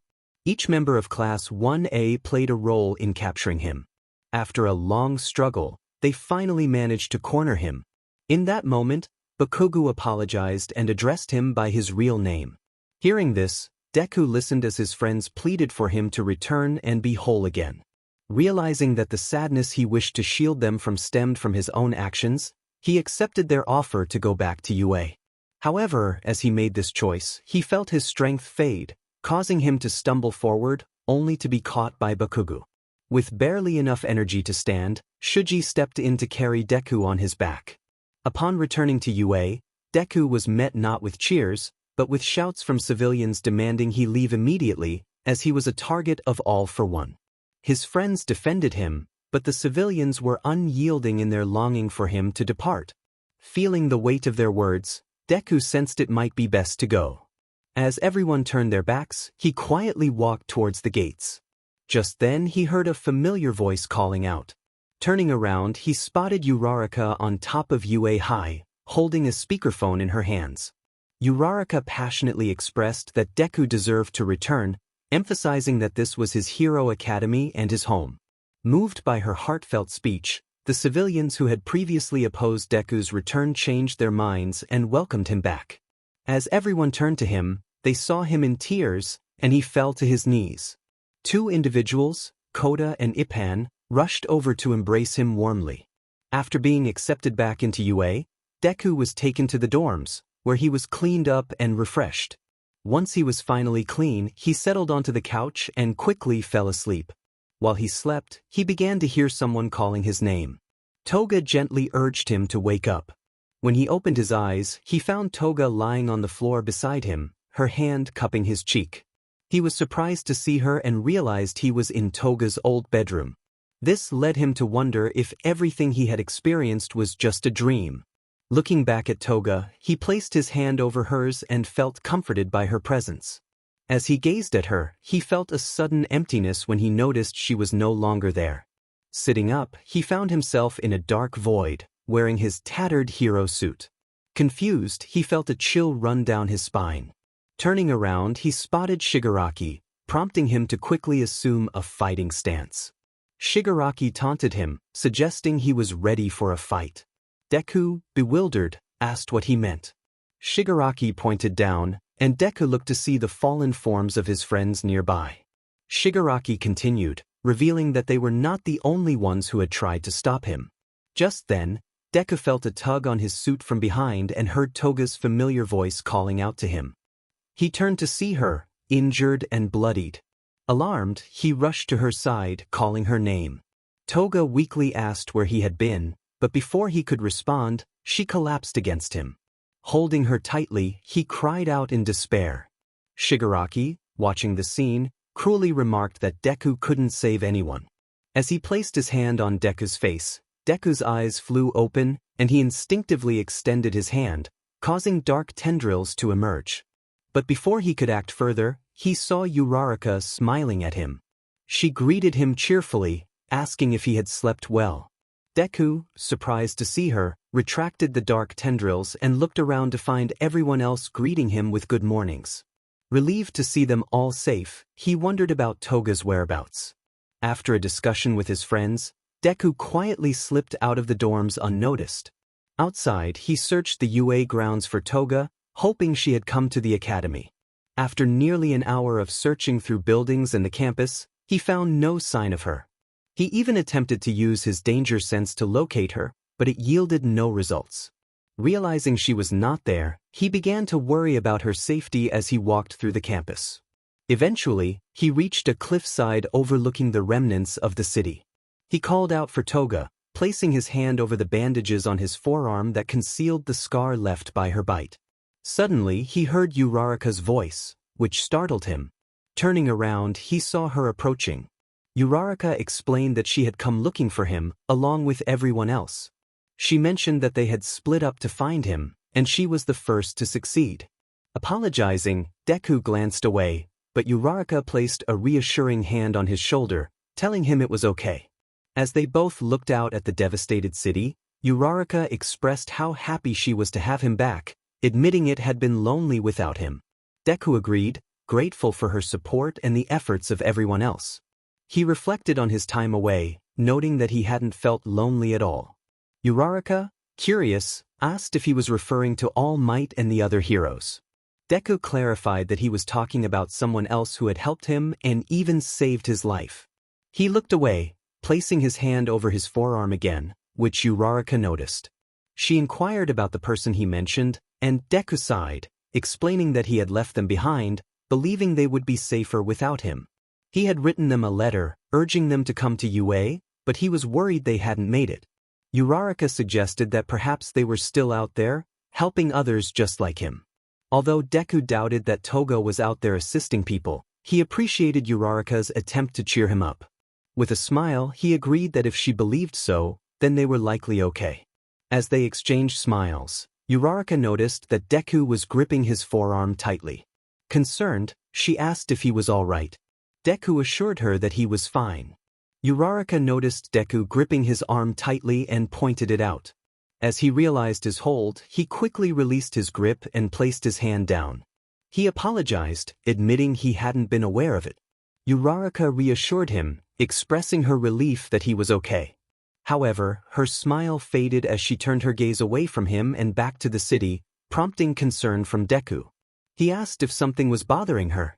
𝗟𝗏 revealed that she had something important to discuss but hesitated to bring it up too soon, wanting him to settle in first. Deku encouraged her to share, stating that if it mattered to her, it mattered to him as well. With a sigh, she recounted an incident from the other day when she had been shouting from a rooftop to convince people to allow Deku back. In that moment, she had thought of someone else, Himiko Toga. Deku's interest piqued. At the mention of Toga's name, he inquired why she had been on her mind. 𝗟𝗏 explained that during the war, she and Toga had confronted each other. She recalled how Toga had asked what she would do to her, and in response, 𝗟𝗏 had said Toga deserved whatever was coming to her. At the time, she had believed it was the right thing to say, but now she questioned that judgment. She remembered Toga beginning to cry, and just before their fight could continue, Tsu had intervened to help her. However, Toga had managed to escape. 𝗟𝗏 sighed, reflecting on that moment and wondering who Toga truly was. Deku understood 𝗟𝗏's feelings and was about to share his thoughts on Toga when she continued speaking. She tried to push the thoughts aside, reminding herself of Toga's actions and the villain's cold-heartedness as she gazed out at the ruined city. Deku, however, felt compelled to remind her that villains were still people, just like them. They lived, breathed, and even loved, despite their wrongdoings. He encouraged her to accept that reality. As Deku contemplated Toga and his acceptance of her, he noticed 𝗟𝗏 looking at him, her expression curious as she asked if he accepted all villains. He affirmed that he did, which surprised her and made her wonder what had led him to view them in such a way. Suddenly, Bakugo's loud voice called out to Deku, prompting both him and Uraraka to turn around. Bakugo marched over, accompanied by the rest of Class 1A, who gathered around Deku to escort him back to the dorms, ensuring they kept a close watch on him. Meanwhile, at the villain's hideout, Shigaraki was preparing to confront America's #1 hero. The League and the Meta Liberation Army were strategizing their next move against the heroes. 𝗟𝗶 addressed the group, acknowledging their previous plans but highlighting a new complication. A message from their spy indicated that Izuku Midoriya had returned to UA, meaning one of them would need to distract him to allow Shigaraki to reach full power. He asked who would take on the task. As the villains murmured among themselves, Toga's voice broke through the chatter, declaring her willingness to take on the challenge. The room fell silent as 𝗟𝗶 turned to see her serious expression. He questioned her resolve, reminding her that she would also be facing off against Uraraka and 𝗬𝗎. Toga confidently assured him that she could handle them alone, and 𝗟𝗶 recognized her determination. He agreed to let her take on the task but advised her to use her backup if she found herself in trouble. As the heroes at UA trained harder than ever, the villains were equally committed to their preparations. With a large number of villains united under Shigaraki and All for One, they were determined to eradicate the heroes of Japan with their well-crafted plan. However, Shigaraki's severe injuries from his battle with America's hero left him in critical condition, requiring weeks for recovery. With the plan delayed, the villains focused on honing their quirks and utilizing their new equipment. In a large, dimly lit room, Toga stood under a spotlight, taking a deep breath and closing her eyes. Suddenly, a wooden dummy emerged from the ground behind her. Reacting quickly, she turned and threw a knife, hitting the dummy squarely in the head. 2 more dummies appeared from either side, launching their own knives at her. Toga leaped into the air, performing a backflip that allowed her to dodge the incoming projectiles, which struck the dummies instead. After landing gracefully, another dummy appeared behind her, wielding a sledgehammer. Before it could bring the hammer down, Toga spun around and stabbed it with a knife, causing its head to fall off and roll away. With that dummy dispatched, 6 more appeared in rows on either side. Toga extended her arms, transforming her syringes into stingers that flew toward the dummies, piercing their chests and heads. Once she had taken down all 10 dummies, Toga exhaled, only to hear applause. She turned her head to see Mr. Compress, Spinner, and 𝗟𝗶 watching her from a walkway, clearly impressed by her performance. Compress and Spinner applauded for Toga, who noticed 𝗟𝗶 leaning against the railing, not joining in the clapping. She smiled at the 3 of them and, retracting her syringes, turned to wave. Mr. Compress praised her for her impressive mastery of her new equipment in just a few days, while Spinner expressed his admiration, stating that no hero stood a chance against her now. Toga thanked them but mentioned she was feeling a bit tired and would go rest. Mr. Compress agreed, saying she deserved it. As she skipped away, the lights in the room turned on, revealing 70 wooden dummies, each marked with knife holes from her training. 𝗟𝗶 remarked on her improvement, and Mr. Compress noted how unexpected her dedication to training had been. Spinner wondered what motivated her to train so hard, especially since she usually relied on her skills alone. 𝗟𝗶 pointed out that she would soon face 3 heroes, one of whom posed a significant threat to Tamura. Spinner asked if she could handle them alone, and Mr. Compress mentioned that she would have some 𝗏𝗏 with her, assuring them she would be fine. 𝗟𝗶 then stepped away from the railing, stating he had things to do, and Spinner bid him farewell. In her room, Toga shut and locked the door, her smile fading as she sighed while removing her equipment. She lay on her bed, staring at the ceiling, her thoughts drifting to Deku. Trying to push the thought away, she closed her eyes and eventually fell asleep. In her dream, she saw the haunting image of her first victim, Saito. As she gazed at his lifeless form, voices echoed in her mind, calling her names that stung. Desperate for silence, she covered her ears and pleaded for the voices to stop. When they suddenly ceased, she opened her eyes to find Saito's corpse had vanished. Turning around, she saw Deku, who reached out to her. Toga felt a rush of joy and began to run toward him, but with each step he seemed to move further away. Frantically, she called out to him, but as she sprinted, she tripped and fell. Struggling to rise, she saw Deku was now just a distant figure. Tears streamed down her face as she cried out for him not to leave her. Suddenly, she was jolted awake by a knocking sound. Sitting up in her bed, she wiped her tears away, realizing she was back in her room. Responding to the knocking, she opened the door to find 𝐼𝐴 standing there. He noticed the tear streaks on her cheeks but chose not to mention them. 𝐼𝐴 had a question for her about her intense training, suggesting it was related to Izuku Midoriya. Toga denied it, stating her training was due to the challenges ahead. 𝐼𝐴 insisted that if she had the chance, she should eliminate him, as he posed the greatest threat to their group. Toga was taken aback by the suggestion, but 𝐼𝐴 reminded her of the connection she had with Deku and how he had abandoned her, just like others in her life. Feeling conflicted, Toga lowered her head, acknowledging 𝐼𝐴's point. She resolved to kill Deku to protect her allies. 𝐼𝐴 approved of her decision, and as she began to close the door, he stopped her to emphasize that heroes and villains could never coexist. After he released the door, Toga locked it and slid down against it, tucking her legs in as tears fell at the thought of taking Deku's life. Weeks passed, and during training, Deku and his friends uncovered that their classmate, Yuga Aoyama, and his parents had been sharing information with 𝐿_1.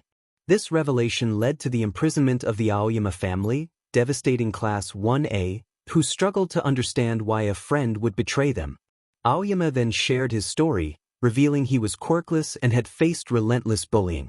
In their desperation, his parents sought help from 𝐿_1, who granted Aoyama a quirk at a steep price, demanding their loyalty and obedience.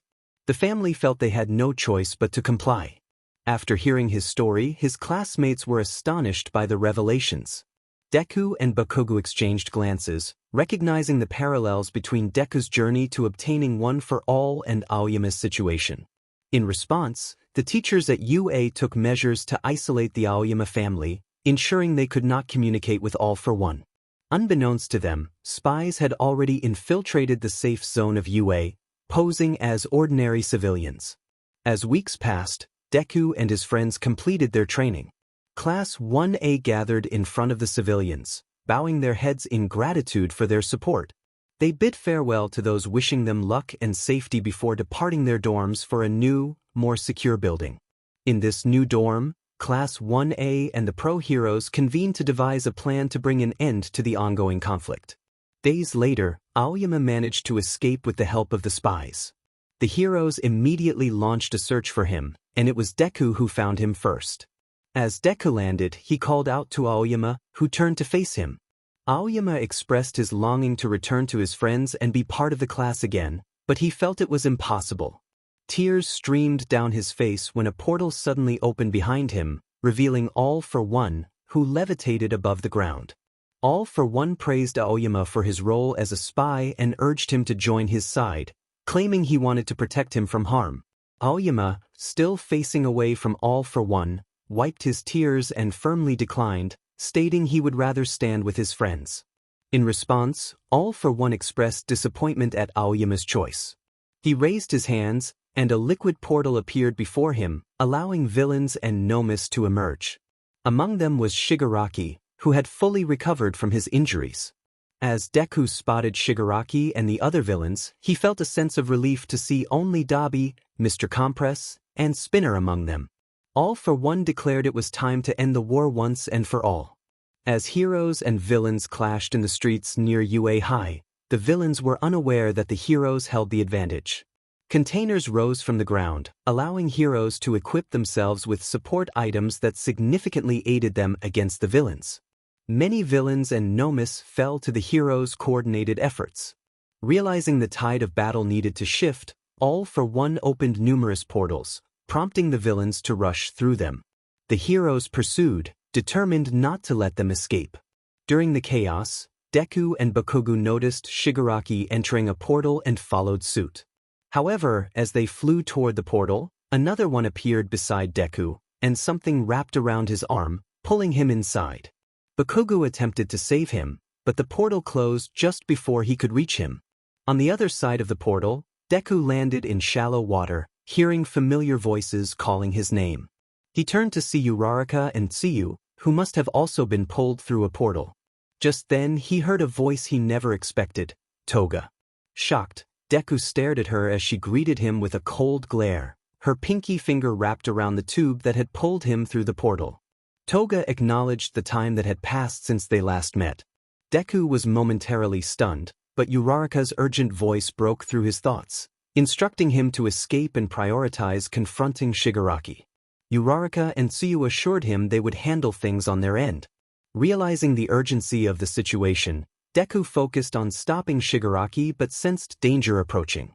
His instincts kicked in as he spotted a knife flying toward him, which he narrowly dodged. He quickly freed himself from the tube and stood up, facing Toga, who was intent on stopping him. Toga brandished another knife, and as she prepared to attack, Uraraka and Tsuyu stepped in front of Deku, ready to defend him. Toga challenged them, but Uraraka remained resolute, declaring they could stop her. With that, Uraraka used her quirk to manipulate the ground, preparing for the confrontation ahead. Tsuyu skillfully wrapped her tongue around a chunk of earth, swinging it through the air before launching it toward the advancing Nomu. As the debris hurtled toward them, Uraraka quickly joined her hands, nullifying the gravity around the chunk just as it struck the Nomu. The impact brought satisfaction to both Uraraka and Tsuyu, knowing they had taken down a few of the creatures. However, their attention shifted when they spotted Toga leaping from the top of the pile, soaring over their heads and landing directly in front of Deku. The girls instinctively moved to rush back to him for support, but they were intercepted by other Nomu that had dodged the flying debris. Now occupied with the Nomu, Uraraka and Tsuyu could only watch as Toga confronted Deku, her gaze icy and determined.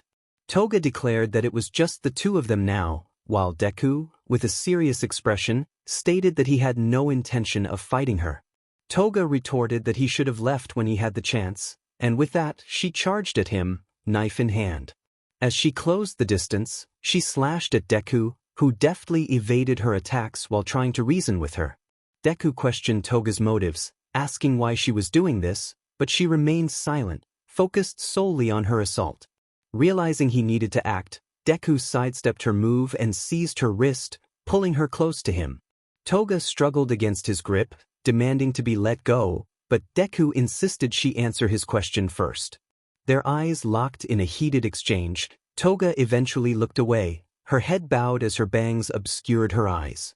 She finally revealed her reason for her actions. She wanted to aid those who accepted her for who she was. Deku assured her that he accepted her, pleading for her to stop. Toga questioned the sincerity of his words, recalling the pain of feeling abandoned, which made Deku's heart ache as he remembered the night he left her. His grip on her loosened, and Toga seized the moment to break free, pushing him away and creating distance between them. With her knife gripped tightly, Toga faced Deku, who stood frozen in regret. He apologized, but she dismissed his words, reminding him that it was too late for apologies. As she charged at him, preparing to strike, a sudden pang in her heart made her hesitate. Ignoring it, she aimed to move her knife at Deku when Uraraka's voice broke through the tension, warning him of a large rock hurtling toward Toga. Glancing back, Toga realized she couldn't evade the incoming rock and braced for impact. But in a flash, Deku appeared before her, his fist charged with green electricity as he unleashed a powerful blow, shattering the rock into fragments. The force of his punch sent Toga stumbling back to the ground. As she regained her footing, she looked up to find Deku standing over her, extending his hand and offering a chance for redemption. Deku acknowledged his past mistakes and urged her to join him. Toga hesitated, reaching out to him, but Dabi's words echoed in her mind, urging her to take the opportunity to eliminate him. In a moment of conflict, she grasped Deku's wrist while retrieving her knife from the ground, lunging at him with the intent to stab.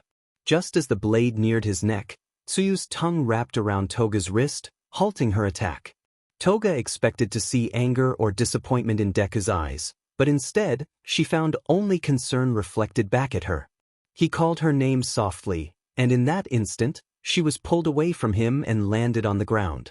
Looking back, she noticed her Nomu had been defeated, and the arrival of 𝐒𝐮𝐬 and 𝐾𝐮𝐬 made it clear that she was outnumbered. Realizing the gravity of her situation, she reached into her pocket and retrieved a small vial of BLD, determined to summon her last resort. With a plea for her friend Jin's assistance, she drank the contents of the vial, transforming into 𝗏𝗏. As Deku rushed toward her, hoping to prevent her from using her newfound power, it was already too late. Toga, now embodying 𝗏𝗏, activated his quirk, Sadman's Parade, ready to unleash chaos once more. An explosion of clones erupted, sending Deku flying backward until he hit the ground hard, causing him to lose consciousness. In the darkness, he began to hear a voice calling out to him. The voice called his name repeatedly, and as he opened his eyes, he recognized the figure before him. It was Uraraka, who embraced him tightly, tears of relief streaming down her face as she realized he was okay.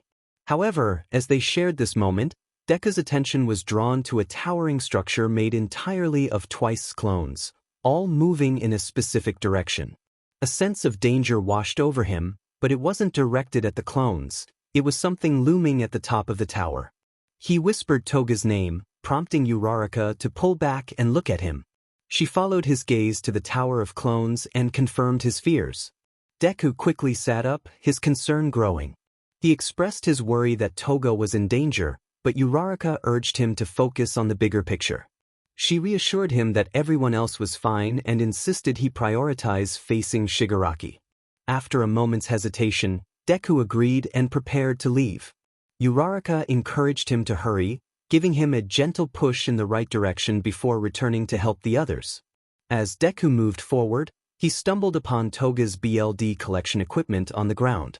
His danger sense flared again, and he glanced back at the tower, making a decisive choice. Meanwhile, Uraraka rejoined the others, who were battling the 𝗏𝗏's clones. As she rushed in to assist, a trail of green sparks caught her attention, signaling Deku's approach. He was charging toward the tower, equipped with Toga's gear.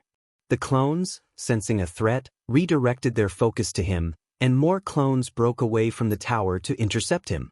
Despite the overwhelming numbers, Deku remained undeterred, continuing his advance. As he neared the tower, he began to 𝗏𝗧𝗧 his quirk, preparing for a powerful leap. The ground cracked beneath him as he charged up energy, and when the clones closed in, he unleashed his strength, propelling himself into the air. The force of his jump caused the clones to stumble and collide with one another below. At the top of the tower, Toga, who was controlling the clones, sensed the shift in the battle. She thought to herself that with Jin's quirk, no one could stop her. Just then she heard Deku's voice calling her name, and she turned to see a green light ascending the tower. Deku, now airborne, spotted Toga and launched black 𝗏𝗏s from his knuckles to grab onto the tower, using them to propel himself higher. Toga realized she had to act quickly and commanded some clones to leap out and intercept him. However, their attempts were futile as Deku's speed outmatched them. Determined, Toga sent a larger group of clones to tackle him. As they descended toward him, Deku closed his eyes, focusing solely on Toga. When he opened them, he saw the clones in his path and raised his arms, using his black 𝗏𝗏s to secure himself to the tower once more. As he prepared for the final clash, he activated 100% of One for All. Toga watched in awe as green sparks illuminated the area, but then they vanished, leading her to believe he had been stopped. Just as she looked away, the sparks reappeared, and Deku burst forth from the group of clones, soaring past her. He called out to Toga, spinning in midair as he launched 6 syringes toward her. Toga instinctively raised her arms to block them, but one of the syringes wrapped around her forearm, connecting her to Deku. He declared that he had her, but Toga, quick thinking, pulled out a knife and severed the connection. Despite this setback, Deku was determined not to give up on saving her. He released the tube and extended his arms, shooting out black 𝗏𝗏s from his knuckles that latched onto the ledge of the tower. He reached out his hand, and seeing him approach, Toga raised her hand toward him. Just as their hands were inches apart, Toga suddenly lifted her arm and created a clone from the tower, not of 𝗏𝗏s, but of Deku, who opened his eyes to reveal yellow irises.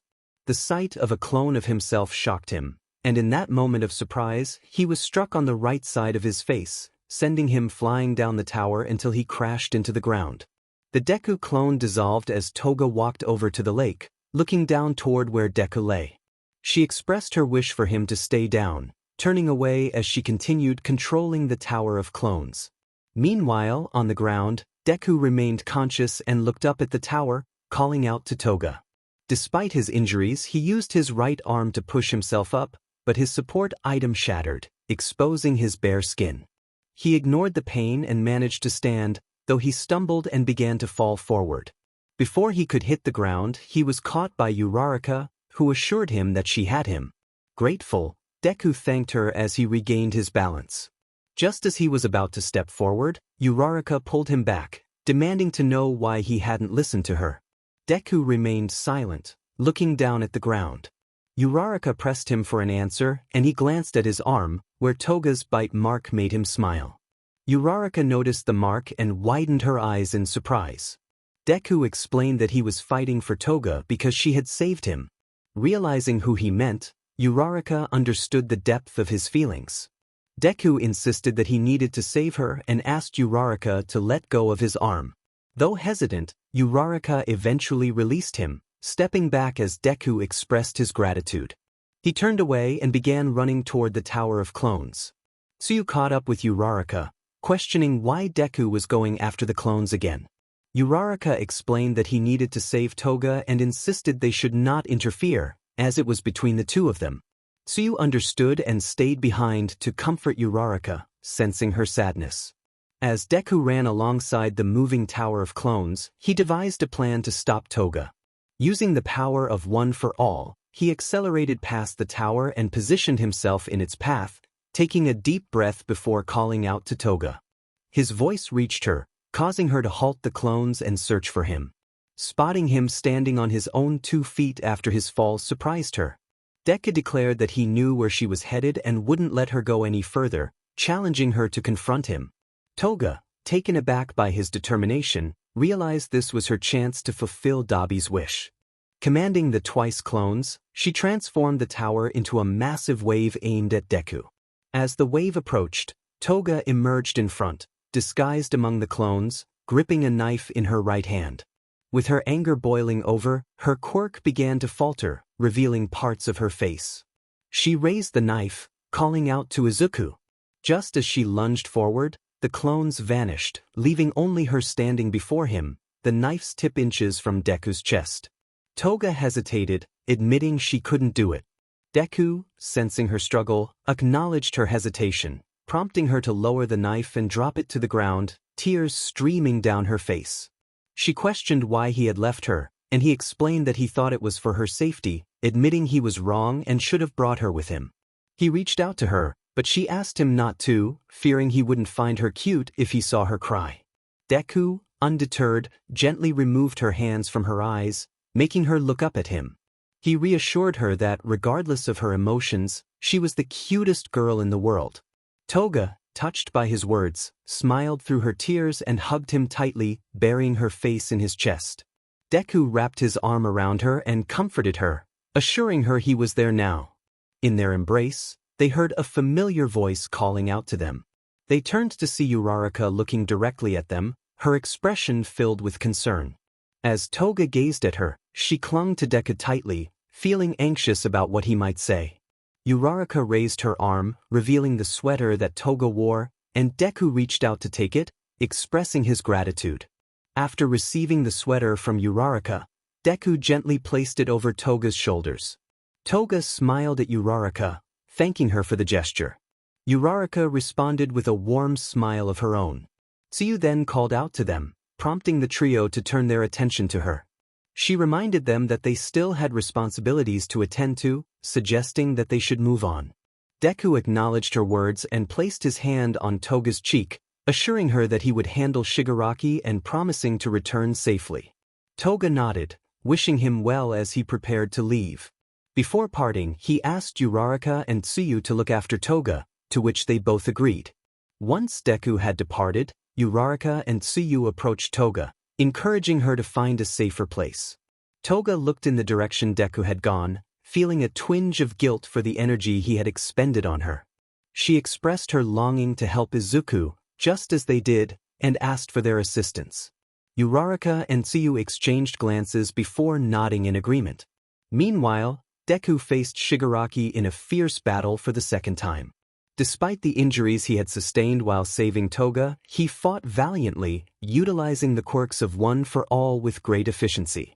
He struck Shigaraki with a series of powerful attacks, but Shigaraki remained standing, seemingly unfazed. In retaliation, Shigaraki unleashed his own formidable strikes, yet Deku managed to endure, though his body ached from the relentless blows. Determined not to fail Toga, Deku pushed himself beyond his limits, gradually increasing the percentage of One for All. As the energy surged through him, he launched himself at Shigaraki, delivering a flurry of punches. However, Shigaraki formed a cluster of hands to shield himself from the onslaught. As Deku pulled back his fist, Shigaraki seized the opportunity to counterattack, sending Deku crashing to the ground. Regaining his footing, Deku noticed Shigaraki extending his left hand, which began to morph into another cluster of hands aimed at him. In response, Deku prepared to unleash a powerful attack, but suddenly, the center of Shigaraki's hands exploded, catching both combatants off guard. Deku spotted a sharp bullet made of hair embedded in the ground, still steaming from its recent flight. High above on a hospital rooftop, Lady Nagant knelt, having just fired another strand of hair as a bullet. With the unexpected support from Lady Nagant, Deku charged at Shigaraki, tackling him through several buildings and crashing into the street. Once they came to a halt, Deku began to punch Shigaraki's face relentlessly. However, Shigaraki retaliated, launching a cluster of flesh from his chest that struck Deku and sent him flying into the air. As Deku landed a few feet away, Shigaraki quickly regained his composure and created another cluster of hands to dig into the street, pulling out a large chunk of debris to hurl at Deku. Anticipating the attack, Deku powered up for a counterstrike. Just as he was about to launch his attack, the debris collided with something elastic and transparent, ricocheting back toward Shigaraki and striking him directly. Deku heard a joyful laugh from above and looked up to see Gentle Criminal, who paused his laughter to smile down at him. Realizing what Gentle Criminal intended, Deku stepped back and felt the elastic barrier behind him. Understanding the plan, he activated 𝐒𝐮𝐬𝐃 around his feet and launched himself toward Shigaraki, delivering a powerful punch to his stomach that sent him soaring into the air. As Shigaraki ascended, Deku unleashed black WHP from his knuckles, attaching it to the side of a building. He propelled himself upward, delivering a kick to Shigaraki's stomach that sent him crashing back down to the street, creating a small crater upon impact. Floating back down, Deku made his way over to the crater, ready to continue the fight. As Deku stood at the edge of the crater, he observed the dust swirling around him. Just as the haze began to dissipate, a hand suddenly emerged from the debris, seizing Deku by the neck. Shigaraki rose from the crater, lifting Deku effortlessly, his pinky finger extended. Lady Nagant found her shot obstructed by Shigaraki's hold on Deku, and Gentle Criminal felt powerless, knowing any action could endanger Deku's life. Shigaraki declared that the fight was meant to be a one-on-one, but he would reduce the numbers, starting with Deku. In response, Deku pleaded with Shigaraki, urging him to see that All for One was manipulating him. He warned that once All for One gained full power, Shigaraki would be discarded like those who had trusted him. Shigaraki, with a serious glare, insisted that his emissary would never betray him, claiming he was now All for One's other half and successor. As he lowered his pinky closer to Deku's neck, the ground began to tremble beneath them. Deku noticed the shaking and wondered what was causing it.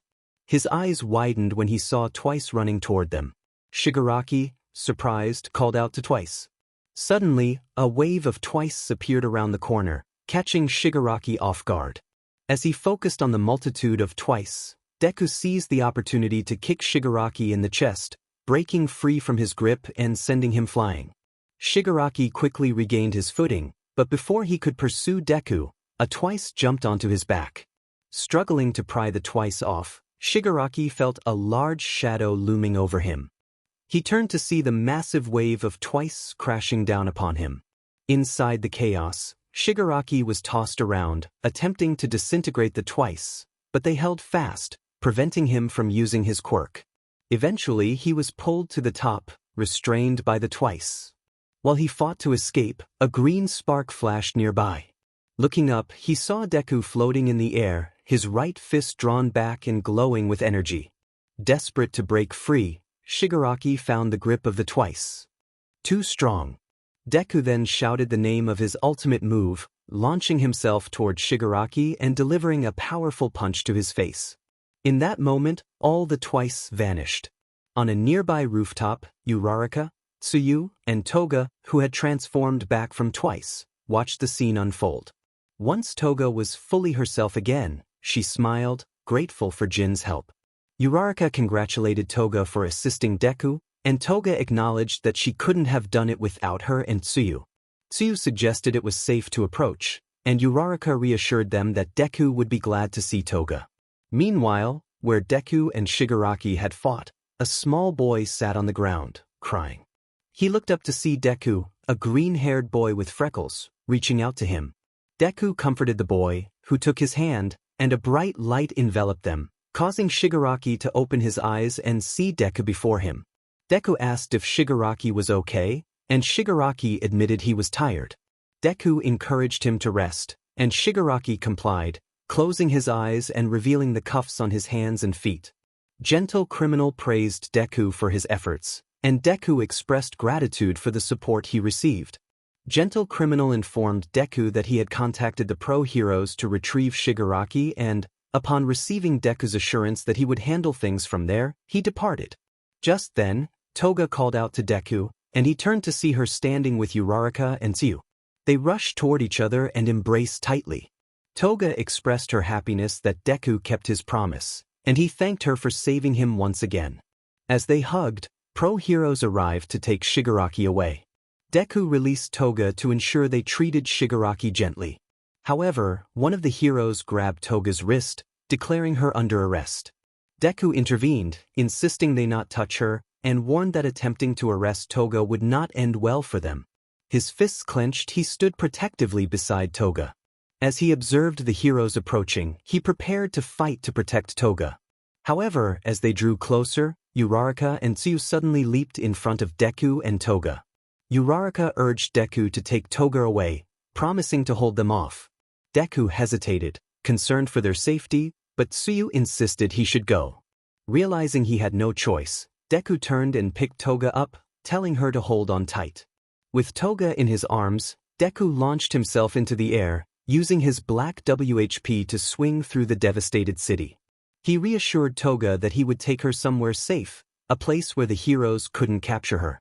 Toga's gaze was serious, and it made her feel a pang of sadness. She asked him to stop, and when he expressed confusion, she explained that she understood the risks involved. Toga then raised her hand and lightly touched his cheek, reminding him that love was about protecting one another, even at great personal risk. She wanted to protect him too, even if it meant sacrificing her freedom. Deku was torn, fearing that if he returned, he would lose her. Toga reassured him that they would always have each other, no matter the distance. She pulled him close, and they shared a brief, heartfelt moment before she urged him to return. With a heavy heart, Deku agreed, and they swung back to where they had come from. When they landed, he gently set Toga down, and she took his hand, leading him toward the hero who had captured her. Deku extended his hand, apologizing for his actions and requesting the 𝐻NDCFFS. The hero complied, acknowledging Deku's resolve. As Deku turned to Toga, he hesitated before placing the 𝐻NDCFFS on her wrists. She reassured him and he smiled, expressing his love for her. Toga's eyes glistened with tears as she reciprocated his feelings. They shared a tender kiss before Toga was taken away by Shigaraki. Weeks passed after the war, and the people began to rebuild their lives. Meanwhile, for villains who had aided Deku during his battle against Shigaraki were being judged. The judge addressed Lady Nagant, 𝐿𝐼, 𝐿𝐼, and Himiko Toga, acknowledging their crimes but also their contributions to the hero's victory. Lady Nagant stepped forward as the judge outlined her punishment and reward. Despite her serious crimes, she would only serve a year in prison and would regain her hero license. She accepted the terms. Next, 𝐿𝐼 and 𝐿𝐼 stepped up together, holding hands. The judge informed them that their crimes would not result in a long sentence due to their assistance in the war.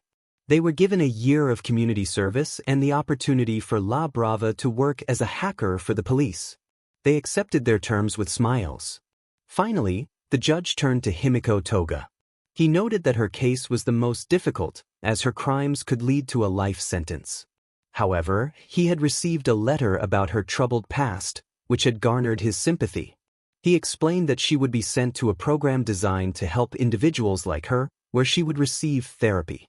Her punishment would involve not using her quirk, monitored by an ankle bracelet that would alert authorities if she did. With the judge's gavel striking down, the fate of the four was sealed, and they prepared to face their new paths. So, did she accept her punishment and her reward? As Toga looked at the judge, a wide smile spread across her face. She confirmed her acceptance of both. The judge, addressing her as Miss Himiko Toga, raised his gavel with a smile before bringing it down, declaring the court session concluded. Hearing this, Toga turned and walked back to her original spot. As she did, she noticed Deku sitting in the back row of the courtroom. Her heart lifted as she smiled and waved at him, and he returned the gesture. Soon after, she and the others were escorted out of the courtroom by security. Weeks later, Toga found herself living in a program similar to UA. It had teachers, classes, and even a dormitory. Initially nervous about being there, she quickly adapted, connecting with others who faced similar challenges. She made friends swiftly and received the support she needed from her teachers. Attending therapy sessions helped her express her feelings, and at the end of each day, she walked back to the dorms with her friends. One day, a friend pointed out something. Her friend called out to her, drawing her attention. Toga looked ahead and spotted Deku standing near the girls' dorms. Excited, she rushed over to him, calling his name. As she approached, she jumped into his arms, and they embraced warmly. Toga expressed her joy at his visit, and Deku assured her that he always came to see her when he could. Toga's friends stood behind her, watching the sweet moment unfold. One of her friends interrupted, prompting Toga to introduce Deku to her new companions. Deku greeted them with a smile, thanking them for being friends with Himiko, which caused her friends to blush at his genuine charm. Toga then mentioned that she and her friends were planning to study, to which Deku responded with understanding. Suddenly, one of Toga's friends encouraged her to spend time with Deku instead of studying, insisting that he had come to see her. Toga hesitated but, seeing her friend's enthusiasm, agreed. She turned back to Deku, stating that she was free now. He inquired about her studying, and she reassured him that it was fine, suggesting they find a place to be alone together. Taking his hand, they left the campus and headed into the city. Once they arrived, they strolled hand in hand through the streets until they found a diner. They settled into a booth and ordered a shared milkshake. While waiting for their treat, they engaged in conversation. Deku asked how the program was treating her, and Toga shared her positive experiences, mentioning the helpful teachers and supportive friends. She expressed her happiness, especially when she was with him, causing Deku to blush in response. Their milkshake soon arrived, and they enjoyed it together using a heart-shaped straw. After finishing, they left the diner and continued their walk, eventually reaching a park. As they strolled and chatted, the sun began to set, painting the sky orange. Realizing the time, they made their way back to the campus. Upon returning to the girls' dorms, Toga and Deku stood together, still holding hands. Toga remarked on their time together, and Deku echoed her sentiment, promising to visit again. Toga then asked if he could help her study for an upcoming test, to which he readily agreed. As she prepared to leave, she turned back to him, unable to resist jumping into his arms once more. They shared a sweet kiss before parting ways for the evening. Toga waved goodbye as she entered the dorm, leaving Deku feeling a wave of happiness wash over him. On Saturday, Toga was in her dorm room, which resembled a cozy mini apartment with a fridge, sink, cabinets, and a private bathroom. She was busy preparing for her study date with Deku. She mentally recapped her plans, ensuring everything was in order. They would sit together at the table while he helped her study, followed by dinner that she would prepare, hoping her home economics classes would pay off. After dinner, she planned to bring out the cake she had bought that morning for dessert. Toga's thoughts wandered playfully, imagining sweet moments they might share. Just then, her phone vibrated on the counter, interrupting her daydream. Toga picked it up, noticing it was a message from Deku. Tapping on the message, he began to read what he had sent her. Deku's message conveyed his arrival, and upon reading it, Toga smiled as she quickly replied with excitement. After sending her message, she held her phone close to her chest, feeling happy just thinking about Deku. Suddenly, a knock at her door startled her. Toga thought to herself that he had arrived quickly. She placed her phone back on the counter and approached the door. Before opening it, she glanced in the mirror to check her appearance. Just as she was about to open the door, another knock echoed. She called out that she was coming, then turned her attention back to the door, taking a deep breath as she grasped the doorknob and opened it. However, instead of seeing Deku, she was met by an unexpected figure that made her eyes widen in surprise. Meanwhile, Deku had reached the upper floor where Toga's room was located. He knocked on her door, calling out to her, but received no response. He knocked again, hoping to hear her voice. Instead, a man's voice from inside told him to go away. Concerned, Deku tried to turn the doorknob but found it locked. He knocked again, urging Toga to open the door.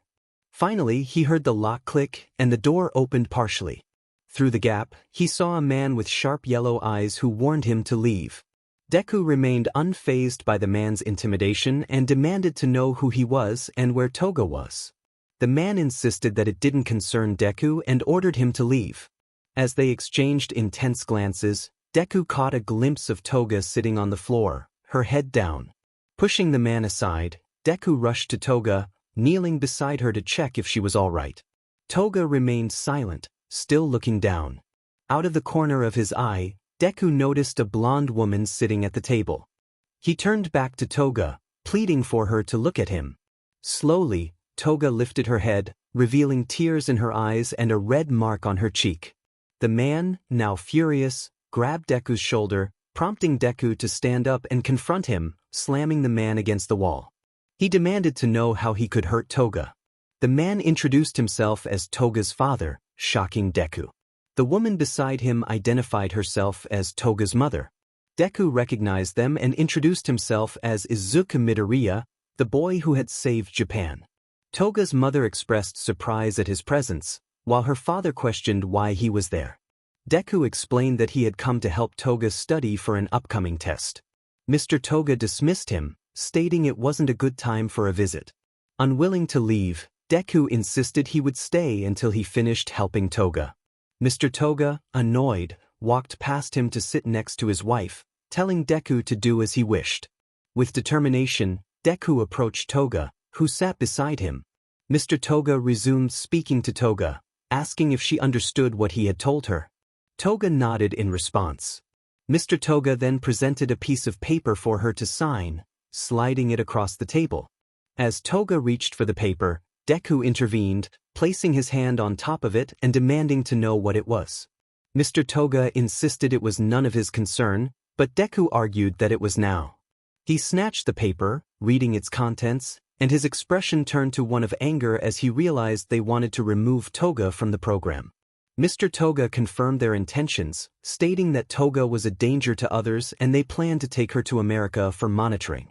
Hearing this, Deku gripped the paper tightly and ripped it in half, shocking Mr. and Mrs. Toga with his boldness. He declared that Toga had been thriving in the program, making friends and receiving support from teachers. Both of them wanted to take something away from her. Mrs. Toga insisted they were just trying to help, but Deku firmly stated that their presence was not aiding her. He expressed that they were the source of her issues and emphasized that the real threat was himself. With a fierce determination in his eyes, he directed the same anger he had once shown Shigaraki toward Mr. and Mrs. Toga.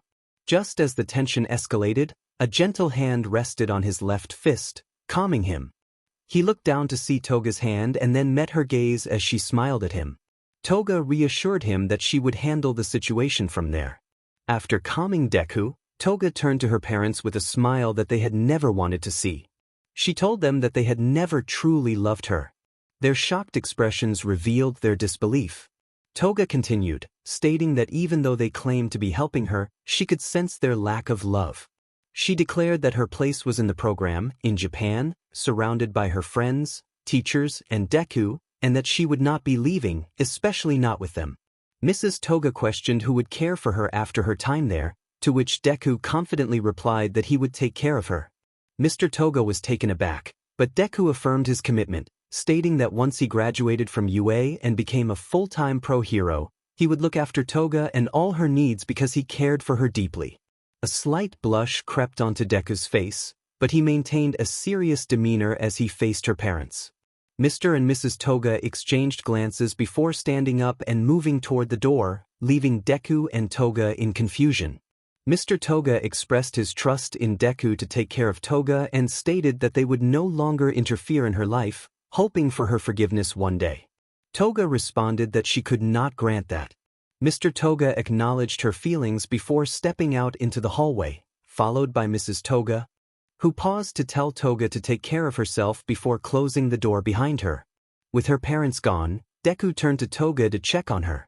She immediately wrapped her arms around him and began to cry on his chest. In response, Deku comforted her by wrapping his left arm around her and gently placing his right hand on the back of her head, reassuring her that everything would be okay. An hour later, after Toga had calmed down, Deku contacted her teacher to explain the situation. The teacher rushed to the dorms to check on Toga. When she arrived, Deku stepped out to give them privacy. After some time, the teacher emerged to speak with Deku. She informed him that Toga was fine but suggested he stay with her overnight, which was usually not permitted but necessary in this case. Deku agreed to stay, promising to respect the boundaries set by the teacher. As the teacher left, Deku took a deep breath and opened the door to find Toga sitting at the table with a pencil and notebook. She smiled and suggested they start their study session. Deku nodded in agreement, and they began studying together. Despite the earlier events, their study date progressed well. Afterward, Toga prepared dinner with Deku's assistance, and they enjoyed their meal while chatting. Once dinner was finished, Toga retrieved a small white box from the fridge, revealing 2 slices of cake. They each took a slice and shared bites of each other's desserts. After enjoying their cake, they decided to watch a movie on a laptop Toga had borrowed from a friend. As the evening wore on, they prepared for bed. Toga took her pajamas to the bathroom to change while Deku moved the table aside and laid out a futon on the floor, complete with blankets and a pillow. He then sat against the wall and checked his phone, noticing a message from 𝐼𝐼𝐼𝐼. He read her inquiry about his whereabouts and replied that he was staying with Toga for the night due to recent events. 𝐼𝐼𝐼𝐼 wished him a good night and expressed hope for Toga's well-being. After sending his response, Deku turned off his phone and set it aside. A few minutes later, Toga emerged from the bathroom, noticing the futon laid out. She saw Deku lying on the ground facing the wall and approached him. After turning off the light, she laid down on the futon, covering herself and Deku with her blanket. As Toga rested her head on her pillow, she draped her right arm over Deku, her hand resting gently on his chest. She whispered a soft goodnight to him before drifting off to sleep. In response, Deku grasped her hand with his own and wished her a good night as well. With that, they both settled into a peaceful slumber. The morning light streamed in as Toga opened her eyes and noticed that Deku was no longer beside her. Sitting up quickly, she heard the sound of something sizzling from the kitchen. Curiosity piqued, she turned her head to see Deku cooking. Toga called out to him, and upon hearing her voice, Deku looked over and smiled. He informed her that he had started making breakfast and asked if she would like some. Toga smirked and nodded, expressing her eagerness for the meal. Deku then returned to the stove, plating eggs and bacon before turning off the heat. He carried the plates to the table and took a seat on the floor, announcing that breakfast was served. Toga joined him at the table, and after a brief exchange of glances, they both looked away, placing their hands together in gratitude. They expressed their thanks for the meal before diving into their breakfast. After finishing, Deku decided it was time for him to leave. Toga agreed, wanting to keep their night together a secret from the other girls in the dorm to avoid any rumors. She walked with Deku through the dorm until they reached the front doors, where they stepped outside and faced each other. Deku mentioned that he would be heading off, and Toga thanked him for everything. He reassured her that he was just a call away if she needed anything. Toga found comfort in this and promised to talk to him later. As Deku started to walk down the steps, he paused and turned back to Toga. He had something important to ask her that he hadn't found the right moment for the day before. He invited her to a party he and his friends were throwing to celebrate the end of their first year at UA. Toga's eyes lit up at the invitation, and she eagerly accepted, excited about the prospect of joining him. Deku confirmed the party was on Friday, and Toga expressed her enthusiasm. They made plans for him to pick her up after school, both feeling a sense of anticipation for the upcoming event. As they prepared to part ways, Toga suddenly grabbed Deku's arm, reminding him of something important. Realizing what she meant, he blushed and leaned in closer. Toga stood on her tiptoes, and they shared a sweet kiss, both smiling shyly afterward. With their goodbyes exchanged, Deku turned to head down the steps, glancing back to wave at Toga, who waved back before he stepped out and headed toward UA. When Friday arrived, Toga was filled with excitement. After classes ended, she rushed back to her dorm room to change into a cute outfit she had picked out earlier in the week. As she admired herself in the mirror, she received a message from Deku, letting her know he was almost there. Her heart raced with joy, and she jumped around a bit before tucking her phone into her skirt pocket and leaving her room. As she approached the front door, one of her friends noticed her cute outfit and teased her about where she was headed. Toga proudly announced that she was going to a party with her boyfriend. Her friend wished her well, and Toga assured her she would be back before too late. Stepping outside, Toga made her way to the entrance and waited for Deku. It wasn't long before she spotted him approaching from a distance. She waved enthusiastically and called out his name. Deku, upon seeing her, ran over and lifted her into the air, spinning her around as laughter filled the air. Once he set her down, he complimented her outfit, causing her to blush in response. Toga returned the compliment, and they both shared a light-hearted moment before Deku asked if she was ready to go. With a confident, "You bet," Toga took his hand, and they walked together toward the train station, fingers intertwined. After a few hours, they arrived at UA and walked along the path next to the dorms. Toga felt a mix of excitement and nerves, knowing she would be meeting Deku's friends for the first time. As they approached the 1A dorms, Deku placed his hand on the door, ready to introduce her to his friends. But just as he was about to push the door open, he felt Toga squeeze his left hand. Noticing her hint of nervousness, he stepped away from the door to face her. He asked if she was okay, and she replied that she was fine, just a little nervous. Deku held her hand tightly, placing his other hand gently on her cheek, smiling at her to reassure her. His words comforted Toga, and she felt her nervousness begin to fade. She then suggested they go inside, and he agreed.